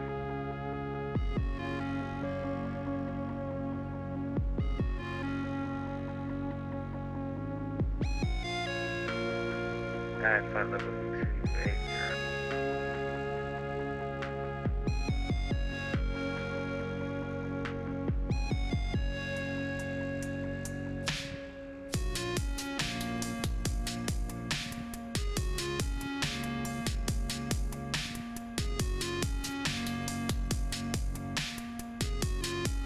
Center, American 1386, we're just south of your coverage here. Bye-bye.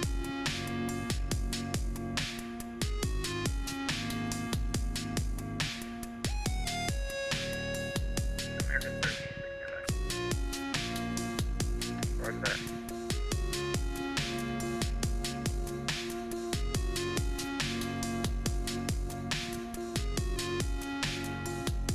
American 1386.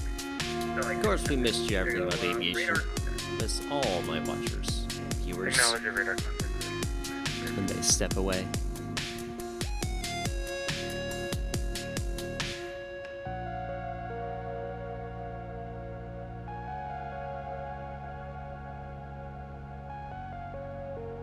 United 735, leaving my airspace, radar services terminating, frequency change approved, have a good night. Frequency change approved, good night, United 735.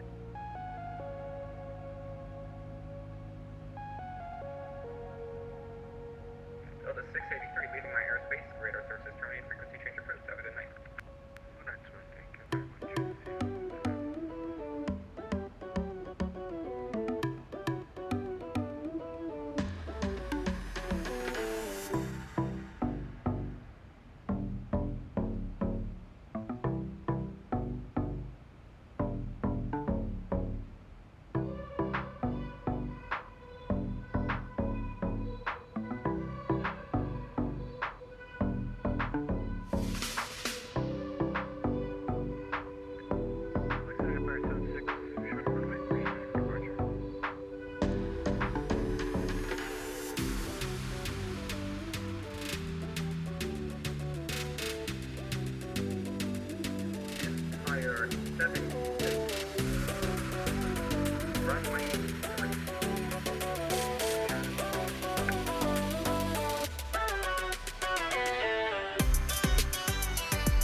I'll be leaving the Salt Lake City Center airspace here in about, I'd say about 10 minutes or so. So we'll lose air traffic control.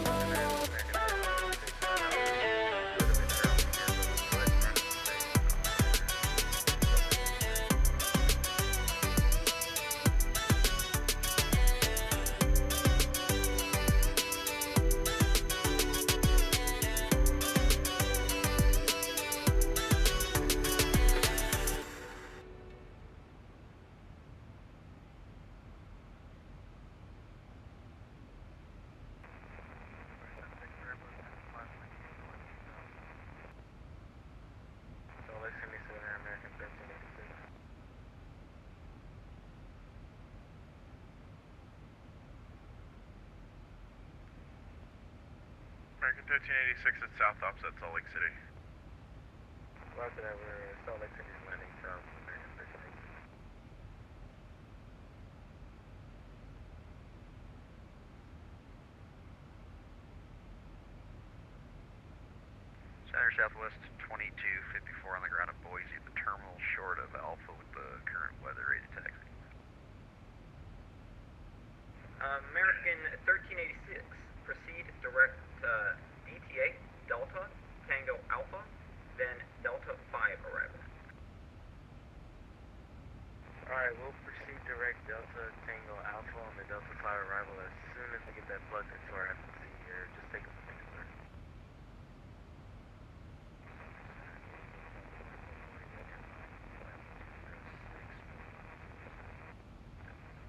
Delta 2440, climb and maintain flight level 30.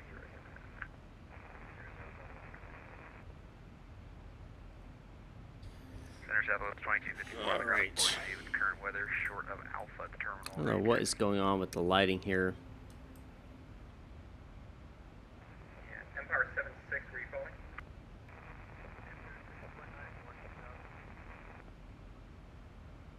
Empire 76, radar contact, proceed direct Rocco.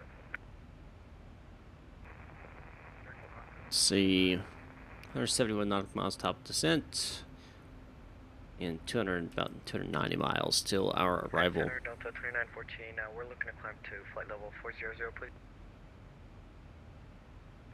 Alright, Southwest 2254, runway 10 left, taxi via Alpha. 10 left via Alpha, Southwest 2254, appreciate it. Delta 2914, climb maintain flight level 400. Climb maintain 400, Delta 2914. Center Southwest 1368 is also ready to taxi on the ground in Boise with Alpha. Southwest 1368. Stay position. And we're at the terminal in Boise. Center. 800 is over gap at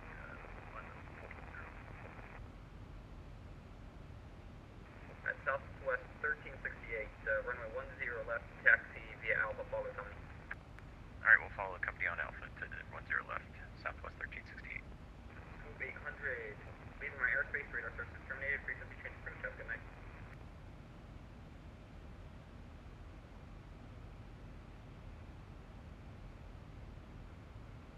Did he just call me?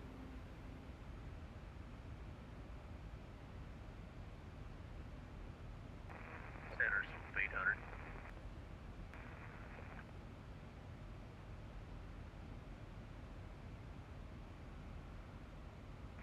Move 800, leaving my airspace, radar services Nope. terminated, frequency change. Okay, it didn't sound like me. 800, thank you very much. Have a good evening.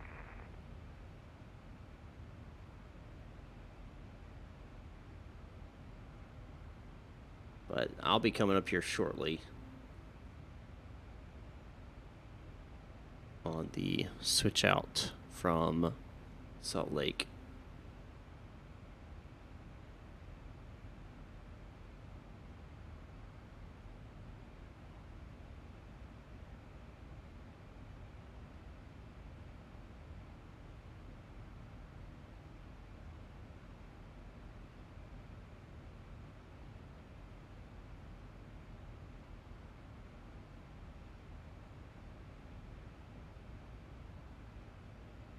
United 899, say again.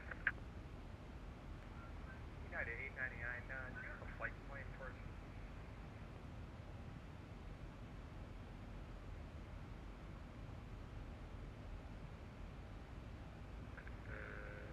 Negative, I do not.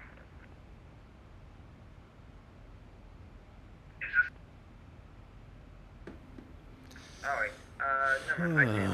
Okay. United 899, copy. Center shuttle is 2254, ready to go, runway 10 left, Boise. Southwest 2254, wind calm, runway 10 left, clear for takeoff. Clear for takeoff, runway 10 left, Southwest 2254.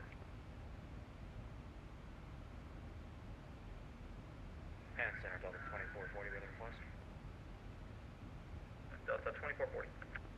Yes, sir. Do you have any segment icing reports for the area up ahead of us?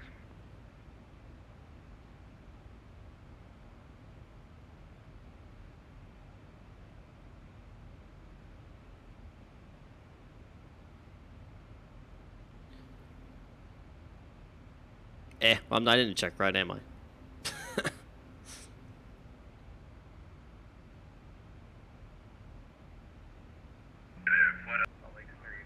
It's different if I knew that he accidentally botched it up.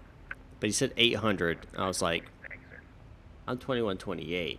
Unless he said 2800. I was like, that'd be way off. So I checked the map before he even spoke. And I saw a, I think it was WestJet 800. So I was like, yep, that's to him. And he responded too. So I ain't worried about it.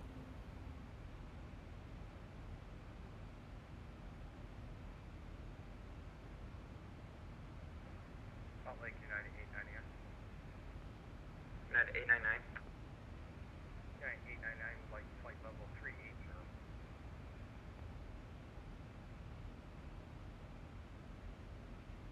Salt Lake Center, good evening, Delta 2149, flight level 230, issue. United 899, climb and maintain flight level 380. United 899, flight level 380. Other aircraft calling, say it again.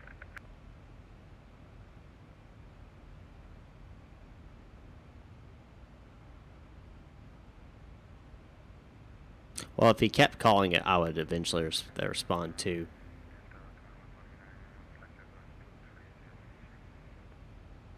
Just to make sure. But he said it once and the guy responded back, so it just took the guy a few seconds to do it. Empire 76, climb and maintain 15,000. 15,000, Empire 76. Center Southwest 1368, ready to go, 1 left.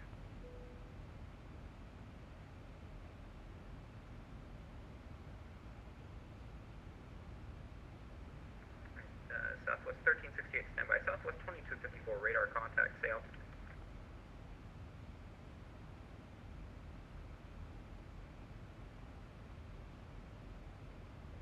2254 is out of 5,700. Southwest 2254, climb and maintain flight level 360, turn right direct high ball. Up to flight level 360 and a right turn direct high ball, Southwest 2224.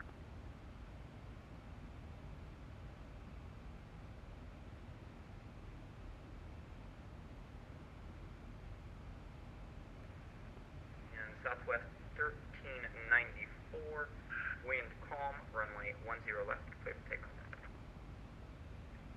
Clear for takeoff 10 left, Southwest 1390, I'm sorry, 1368.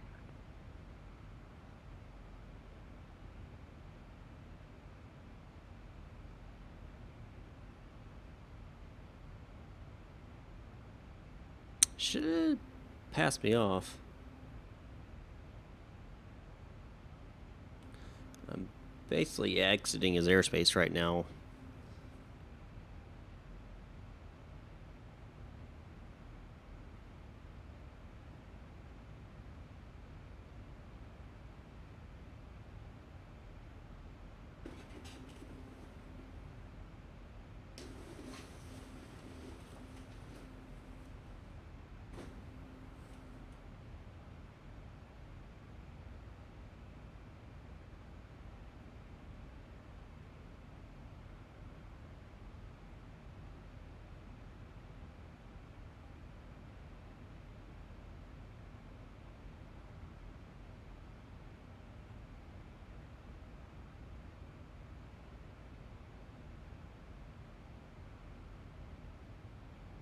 Solaris 2128, leaving my airspace. Radar services terminated. Frequency change approved. Have a good night.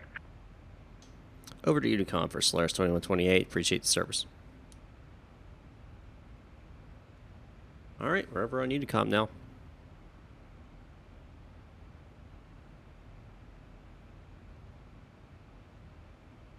And Seattle approach is online, but nothing in Portland.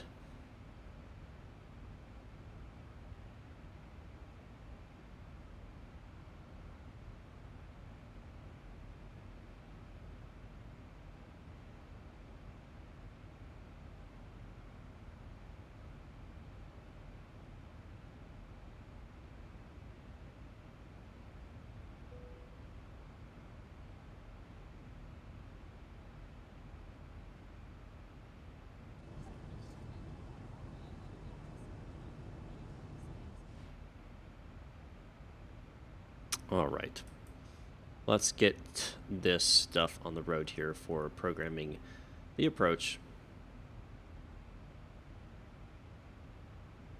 So we're gonna plan for 10 left for the arrival, and we're on the hood for our nav arrival. So we're gonna check out our legs page and pull this up. Jotbo, we're going to be there above 240, Soda above 17, Rabbi 270 above 13, Hood, which Mount Hood's here. We're going to be at 2050 between 9,000 and 15, and runs fine. SD above 9, below 11, speed above 8, below 10, and MZ above 7, below 8 at 230. That's correct. Sezzle 210 above 5, and Yorkie above 5. Down the nut, and then we'll do vectors.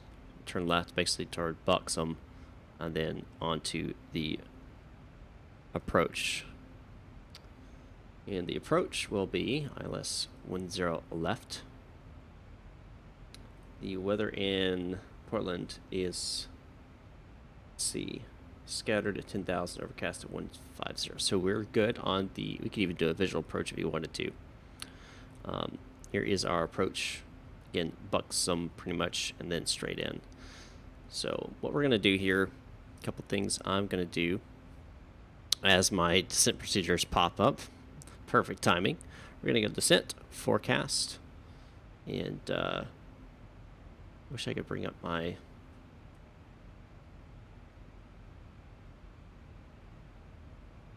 chart here. And we're going to go to, here we go, descent 200, 150, and 10,000. We're going to have wind directions here. 208 at 38. 211 at 29. 10,000 feet. We're going to be 203 at 37. All right. And ISIS deviation, we're going to go back to page 1, pick up the average 1. So it's going to be 1, the altimeter in Portland, which is 2981. It's 29.81. Put that in there, execute that. We've completed that. Let's see if I can get this. There we go. QNH arrival, ISIS deviation is set. We'll go to fix here. Runway 10 left, and the radial of 106, 10 miles, 106, 4.5 miles, and 106, oops, at 3.5 miles. Perfect. All right, decision altitude height, and get rid of this now. Go back to Portland here on the approach. 10 left. That's going to be 2,000, so I'll bring the MCP altitude down to 2,000.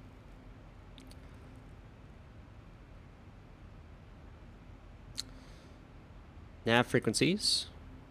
Look here, and we're going to be at 111.3. And I'll make that into the active, and we're going to do the same over here on the secondary. Put that into the active. Courses set. This going to be 103 on both of these. All right, altitude bug. We did that. Landing performance calculation. Yep, and we're going to get the VREFs here. 30. Pull up the same over here. Auto brakes as calculated. There is no calculation done here. I'm just guessing, but 2 usually works great. Yoke checklist I can't see, so we'll say we're good. Cabin lighting. Takeoff, landing, white, bright. And once we get to the top of the descent, we'll make the announcement. We do want to go ahead and adjust this for our minimums of 293. As set. Alright, Mahmood, push back now. Fantastic. Captain Reynolds. Hello, welcome back. Alright. Get rid of that. Pretty much set for our descent. Which I could allow it to do a VNAV descent. Once we get to the top of the descent, I'll probably do is about 10 miles prior. I'll do a vertical speed descent to get us a little bit more of a gradual descent into the area. Generally, I don't like the hitting the vertical navigation top of the descent, because what happens is the aircraft like pitches down dramatically, and it causes issues. Stump humper, that is going to be X checklist.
There you go. That shall take you there. That is specifically this checklist. So you'll have to download the X checklist plugin and then install this C list. That's there, as instructed there.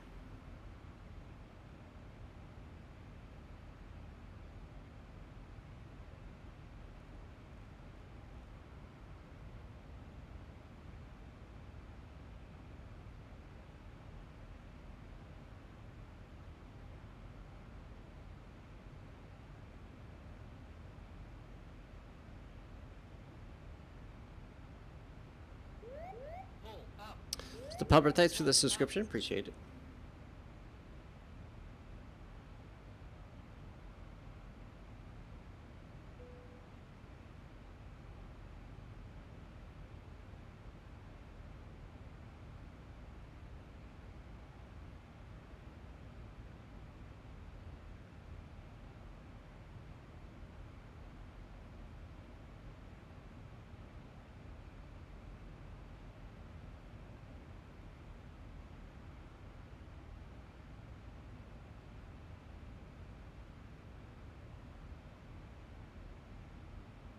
No problem.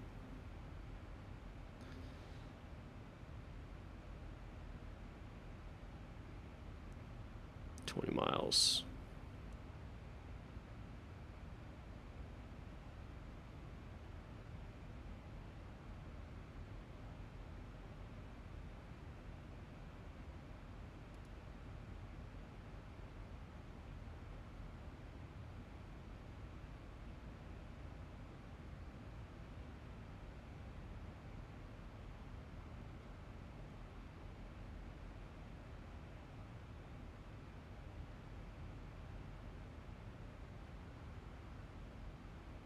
Make the descent announcement. And start our descent here. We're going to start with a nice and easy 1,500 feet per minute.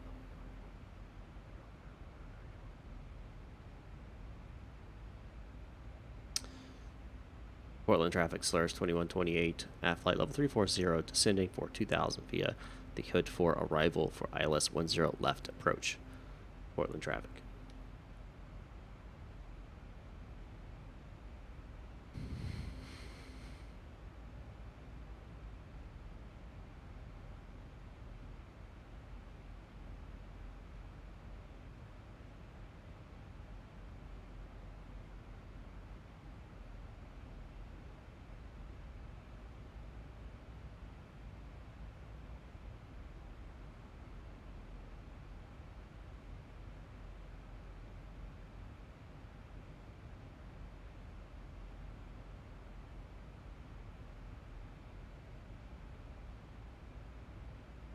Just get a little bit of a head start on the descent.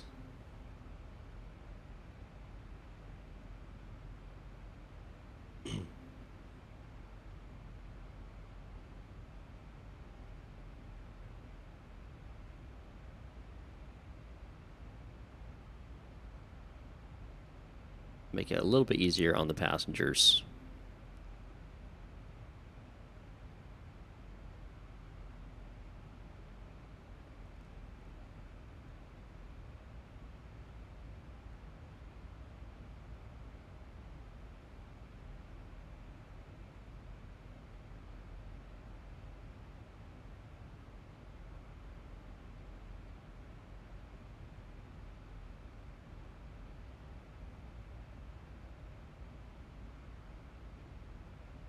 All right, start steeper descent here.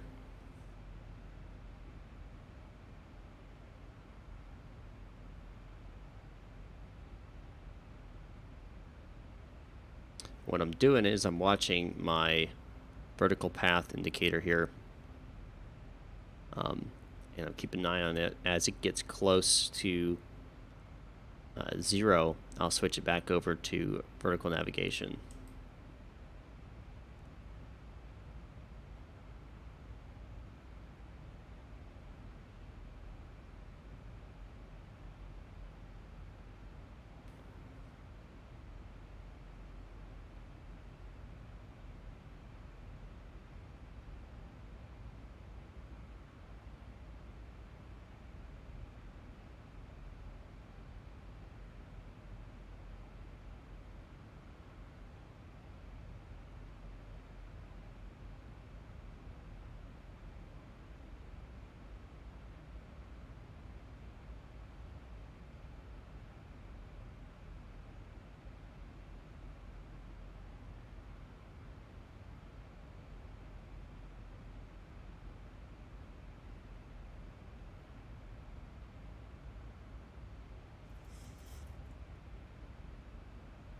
Nice and easy descent here.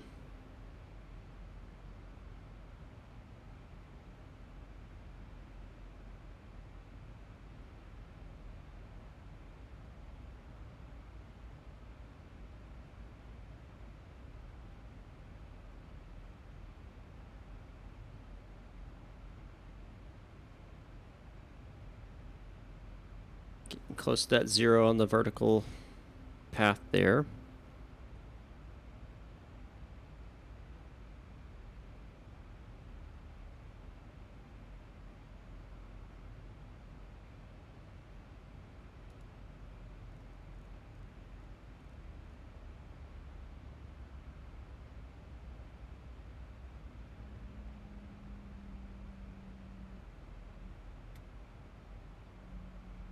and vertical navigation.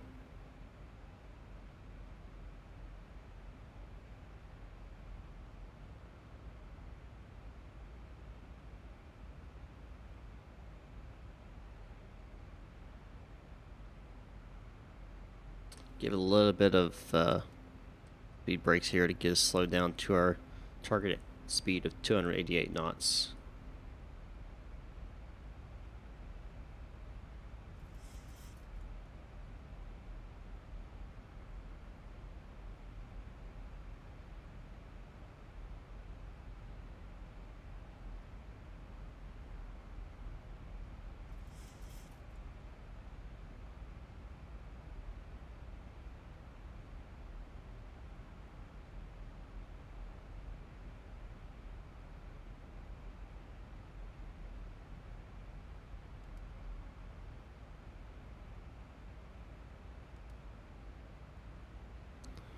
Passing soda.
Alrighty, guys.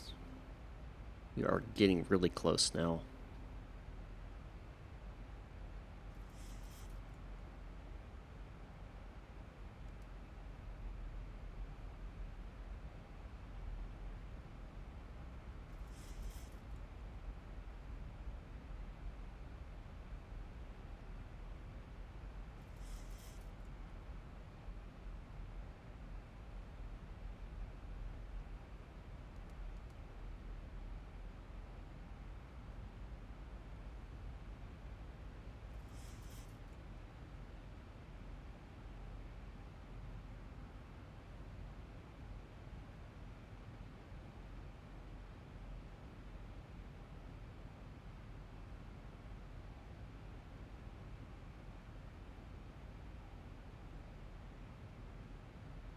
Everything's looking good so far.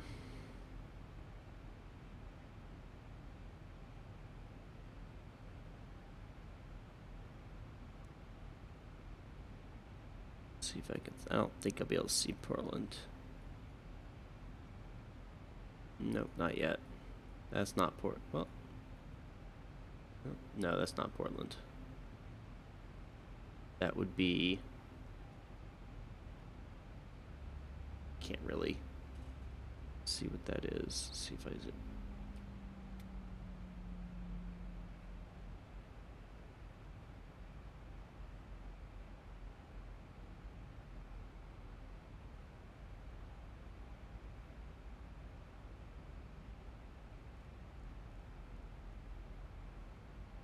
All right. I did adjust the track. That's kind of annoying.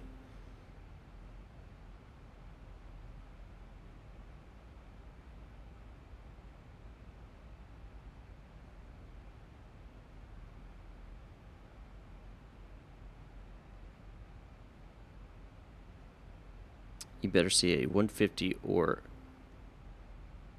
greater landing rate.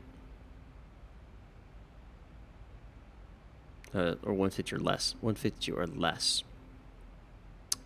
landing rate. We'll see. You never know. Never know.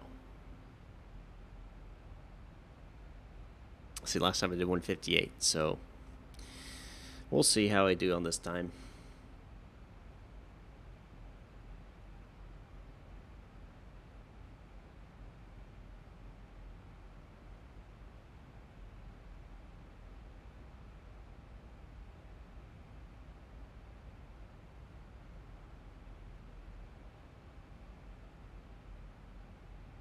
Yep, I got what you meant.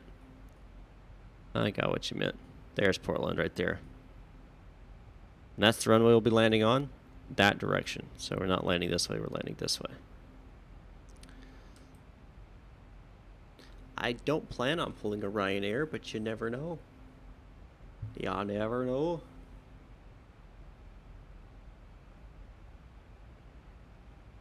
Winds are currently 100 at 8. Altimeter is 29.18. Or sorry, 29.81.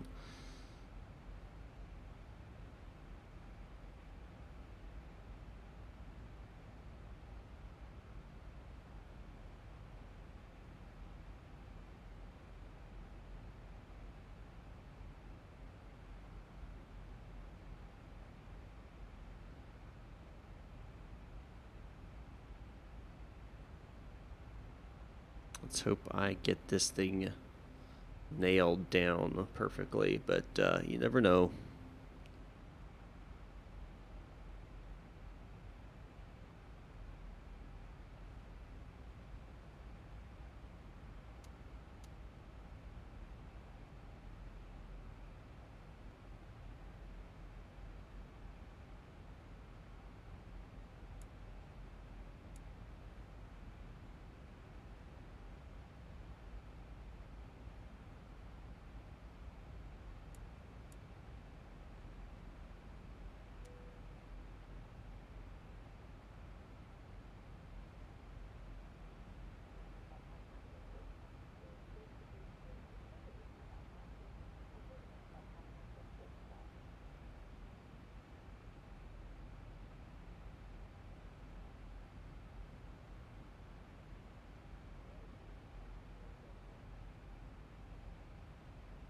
Alrighty.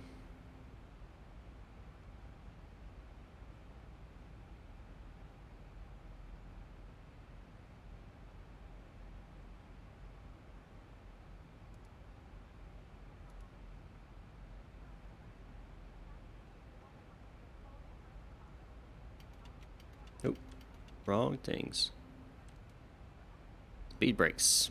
I really need to switch those. They're right next to each other. It sometimes causes problems.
Get some drag going in here.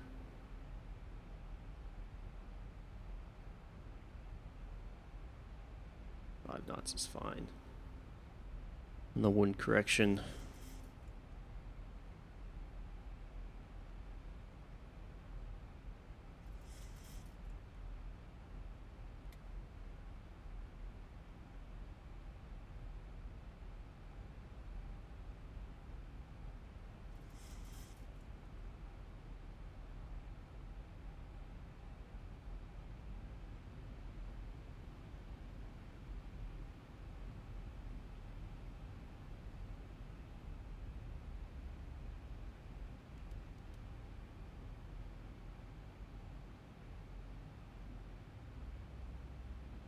Portland traffic, Solaris 2128, midfield left for ILS 10 left.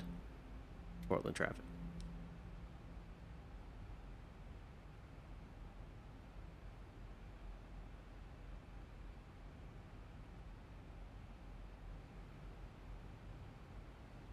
Is there any aircraft on the ground there? Like there's one.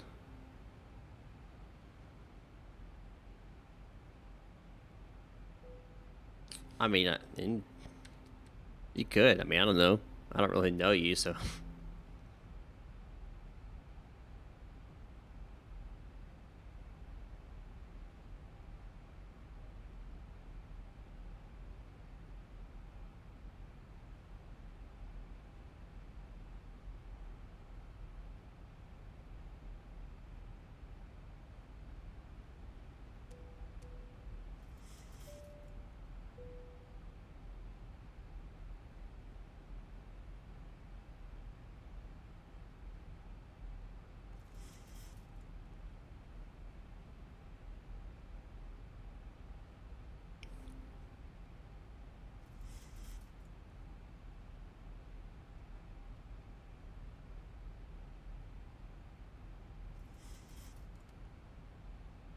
Alright, we're going to push off to Nut, and then at Nut we're going to make a left turn to, I'm going to say 180, and until we get established on the localizer.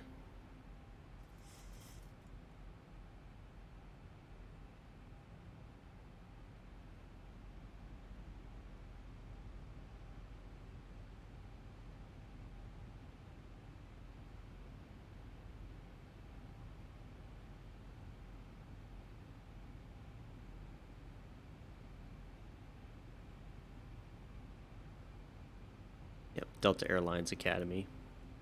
After you go through that, you come out and they take you right in, and then you're required to work for them for a certain period of time.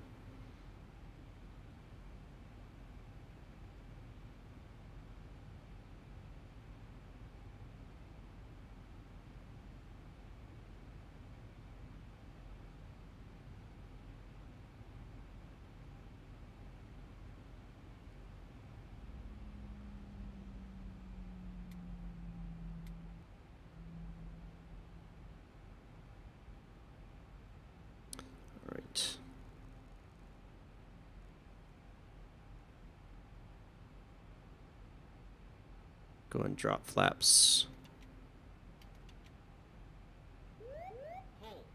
Caitlin Pilot, thanks for the subscription, man. Appreciate that. Yeah, 10 years.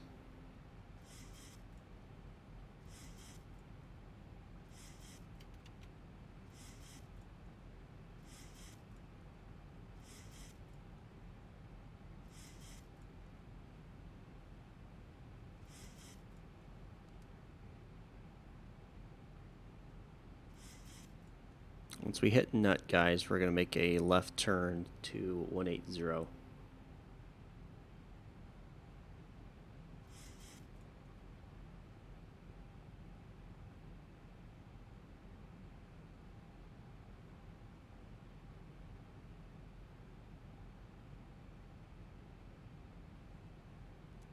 right.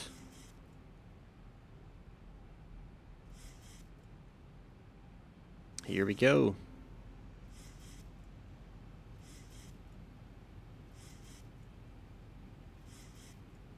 Alright guys, as I turn here onto final, now is the time to put in the chat what you think my landing rate will be. We do that by just doing negative whatever number, 200, negative 225, whatever. Put that in the chat, and we'll see who's the closest.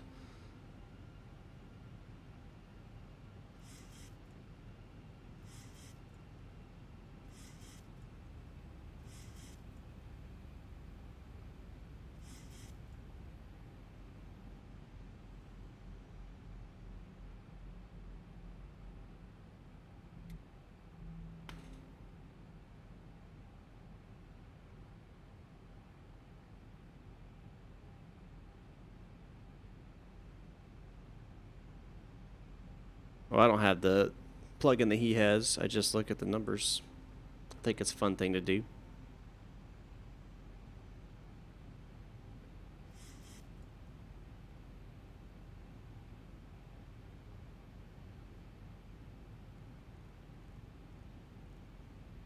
.50 to establish on the localizer.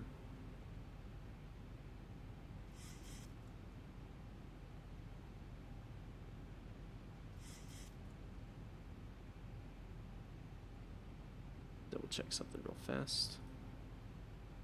1.3, that is correct. Of course, 10. Your lock. Armed.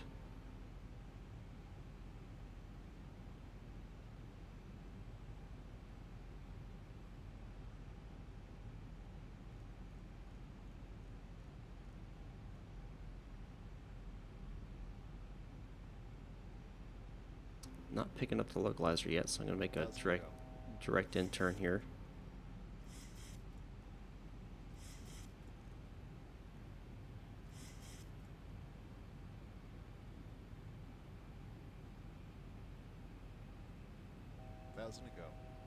Portland traffic, Solaris 2128 on 10 mile final for runway 10 left. Portland traffic.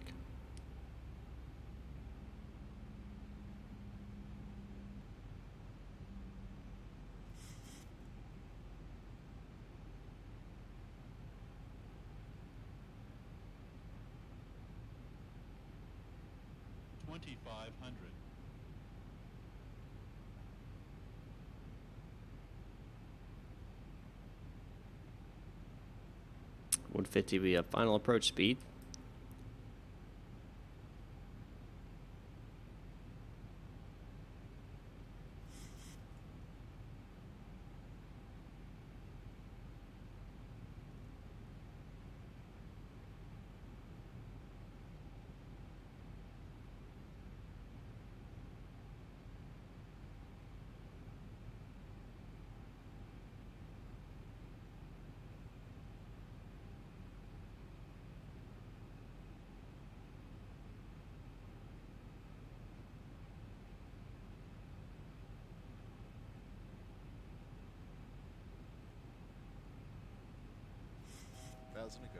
Still haven't picked up the localizer. I have it active. 1.3. It's active in both. And that's what I have on the chart as the 1-0 left. 1.3. I don't know why it's not picking it up.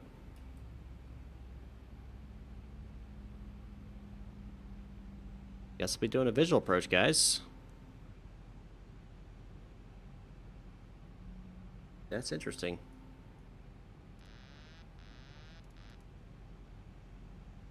Alright, let's do a visual approach then.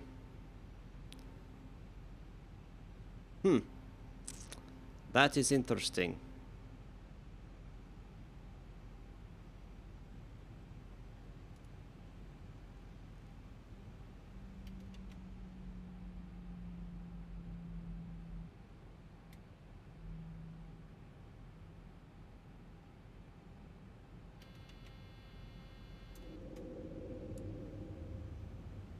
Portland traffic, Solaris 2128 on 4.5 mile final for runway 10 left. Portland traffic. 1,000 to go.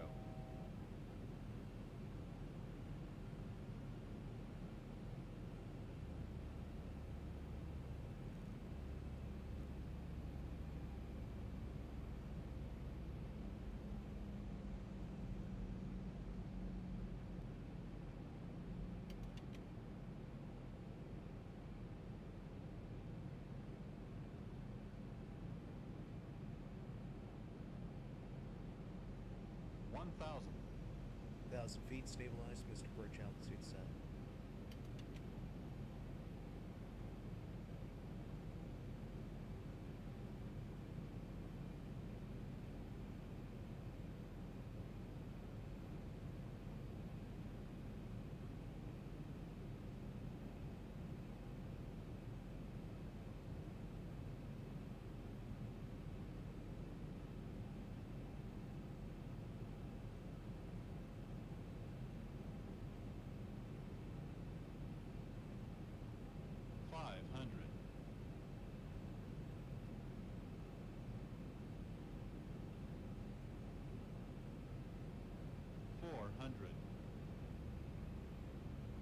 Approaching minimums. 300. Minimums. Continue. 200.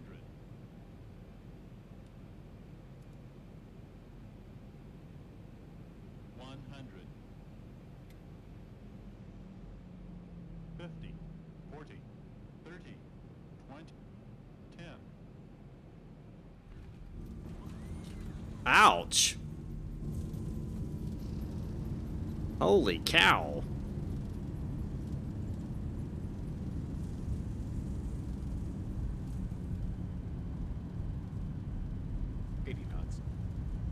That hurt my bones and my soul.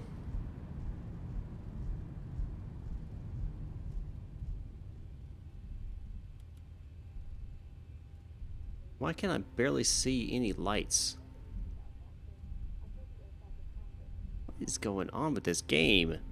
My interior lights aren't working, exterior lights aren't working.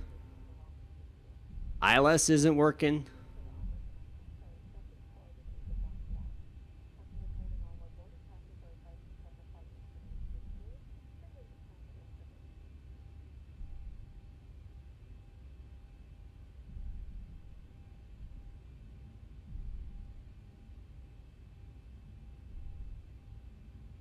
Right.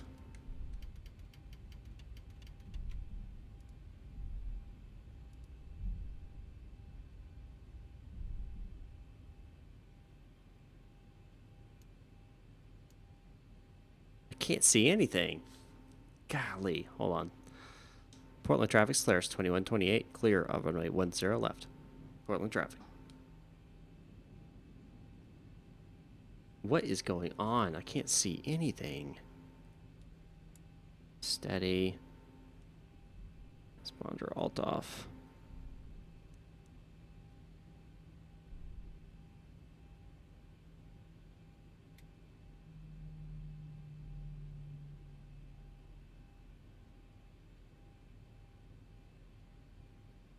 Something's not right with my game, guys. Don't know what it is.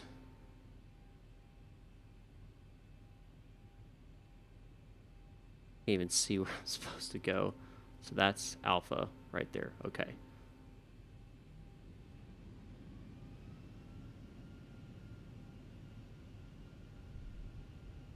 No, the lights are already broken. You guys notice I could barely even see the runway. Like, yeah. Like, they're working, but they're just they're super dim.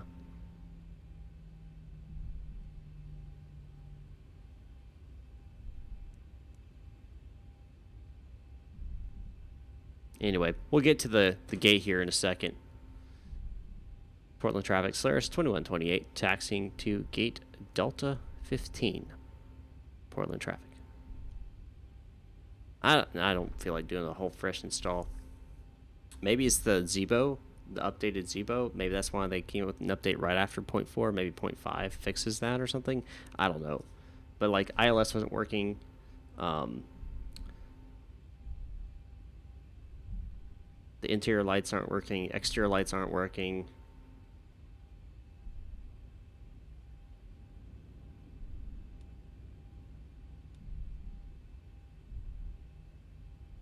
And that's why I think I had a late flare. It's still my fault. Don't get me wrong. I'm not blaming anyone else but myself. But I think one of the reasons I had the late flare was because I couldn't see the runway very clearly. When you can't judge that distance, it's hard to give you that that flare.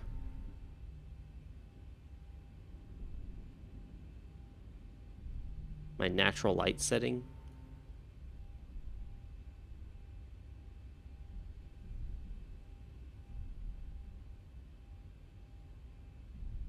What do you mean by natural light setting?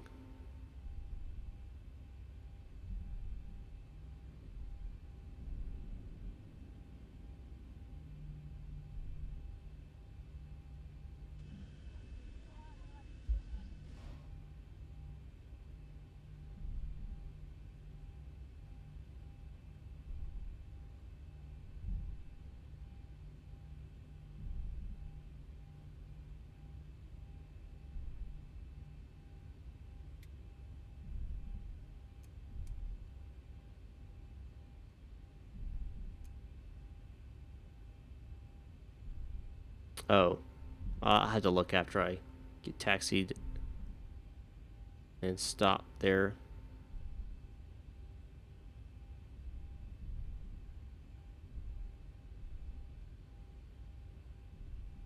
But I do know that 2 streams ago I had to adjust my settings because I was getting that disconnect thing from VATSIM.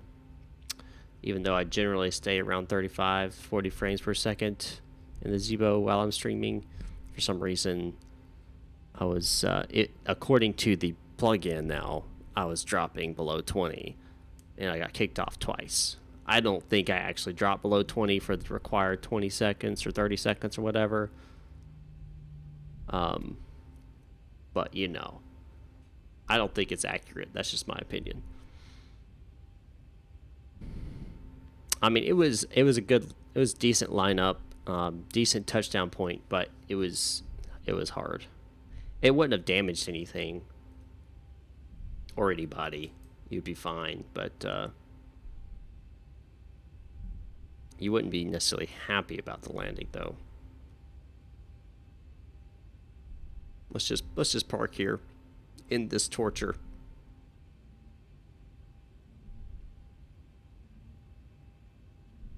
I will look at that setting. Go and disconnect from VATSIM here.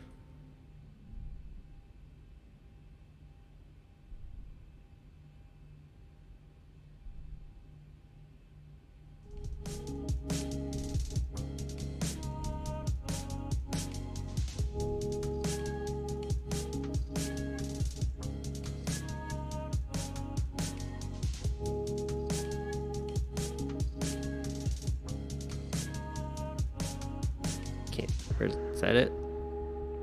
Yep, there we go. All right. Let's look at the settings here.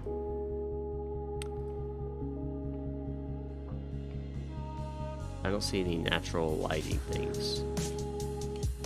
Maybe under visual effects. Maybe it needs to be up to high. Let's see if that does it. Let's see if that does it.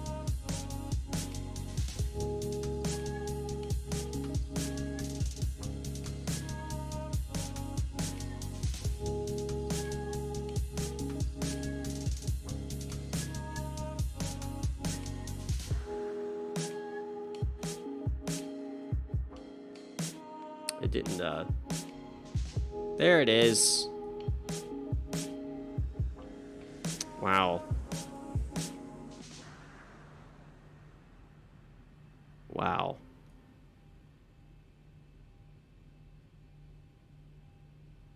All right, well, let's look at the landing, guys. That would have been next. When is that would have been nice. Next stream, I'm planning it to be Wednesday.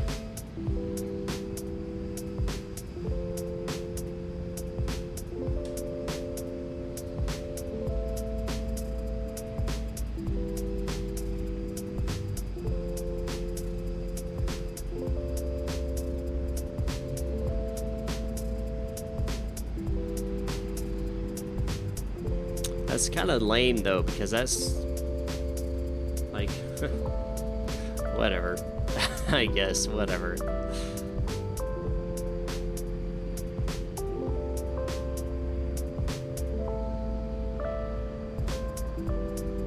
would have been so nice to be able to see the runway.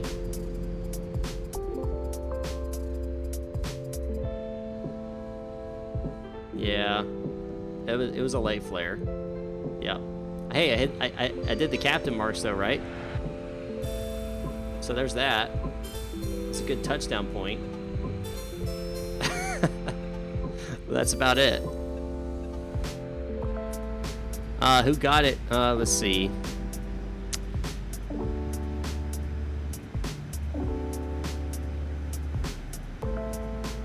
Braze is 28. He is closest. He had negative 300 on the thing. It was decent center line on the touchdown marker, but it's just hard, and that's because of the flare. What can I say? It happens. You got good ones, you got bad ones. Hopefully next time will be better. I will be flying, again, plan to fly Wednesday night at about the same time. And then we'll see where we do from there. Anyway, guys, it's time for me to pass the mic off to the nether. So don't forget, guys, patreon.com/MNFlightClub, $3 a month. You can support me. Really cool thing coming out soon is patches. Got some patches coming in. Again, like I said, hopefully I'll have those shipped out to Patreon members first week of February is the goal. So anyway, make sure you join the Discord, and in the Discord, I'll be posting a picture of the patches once they come in. Really cool things. Of course, you get notified when I go live there as well. Don't forget, hit the like button down below and subscribe, and hit the bell notification icon, because if you don't, guess what? You won't get notified. That's YouTube now, so make sure you hit that bell notification icon to be notified when I go live. Anyway, guys, it is time for me to go. So I'll see you guys again on Wednesday. Thanks for watching. I'll see you guys next time up in the sky.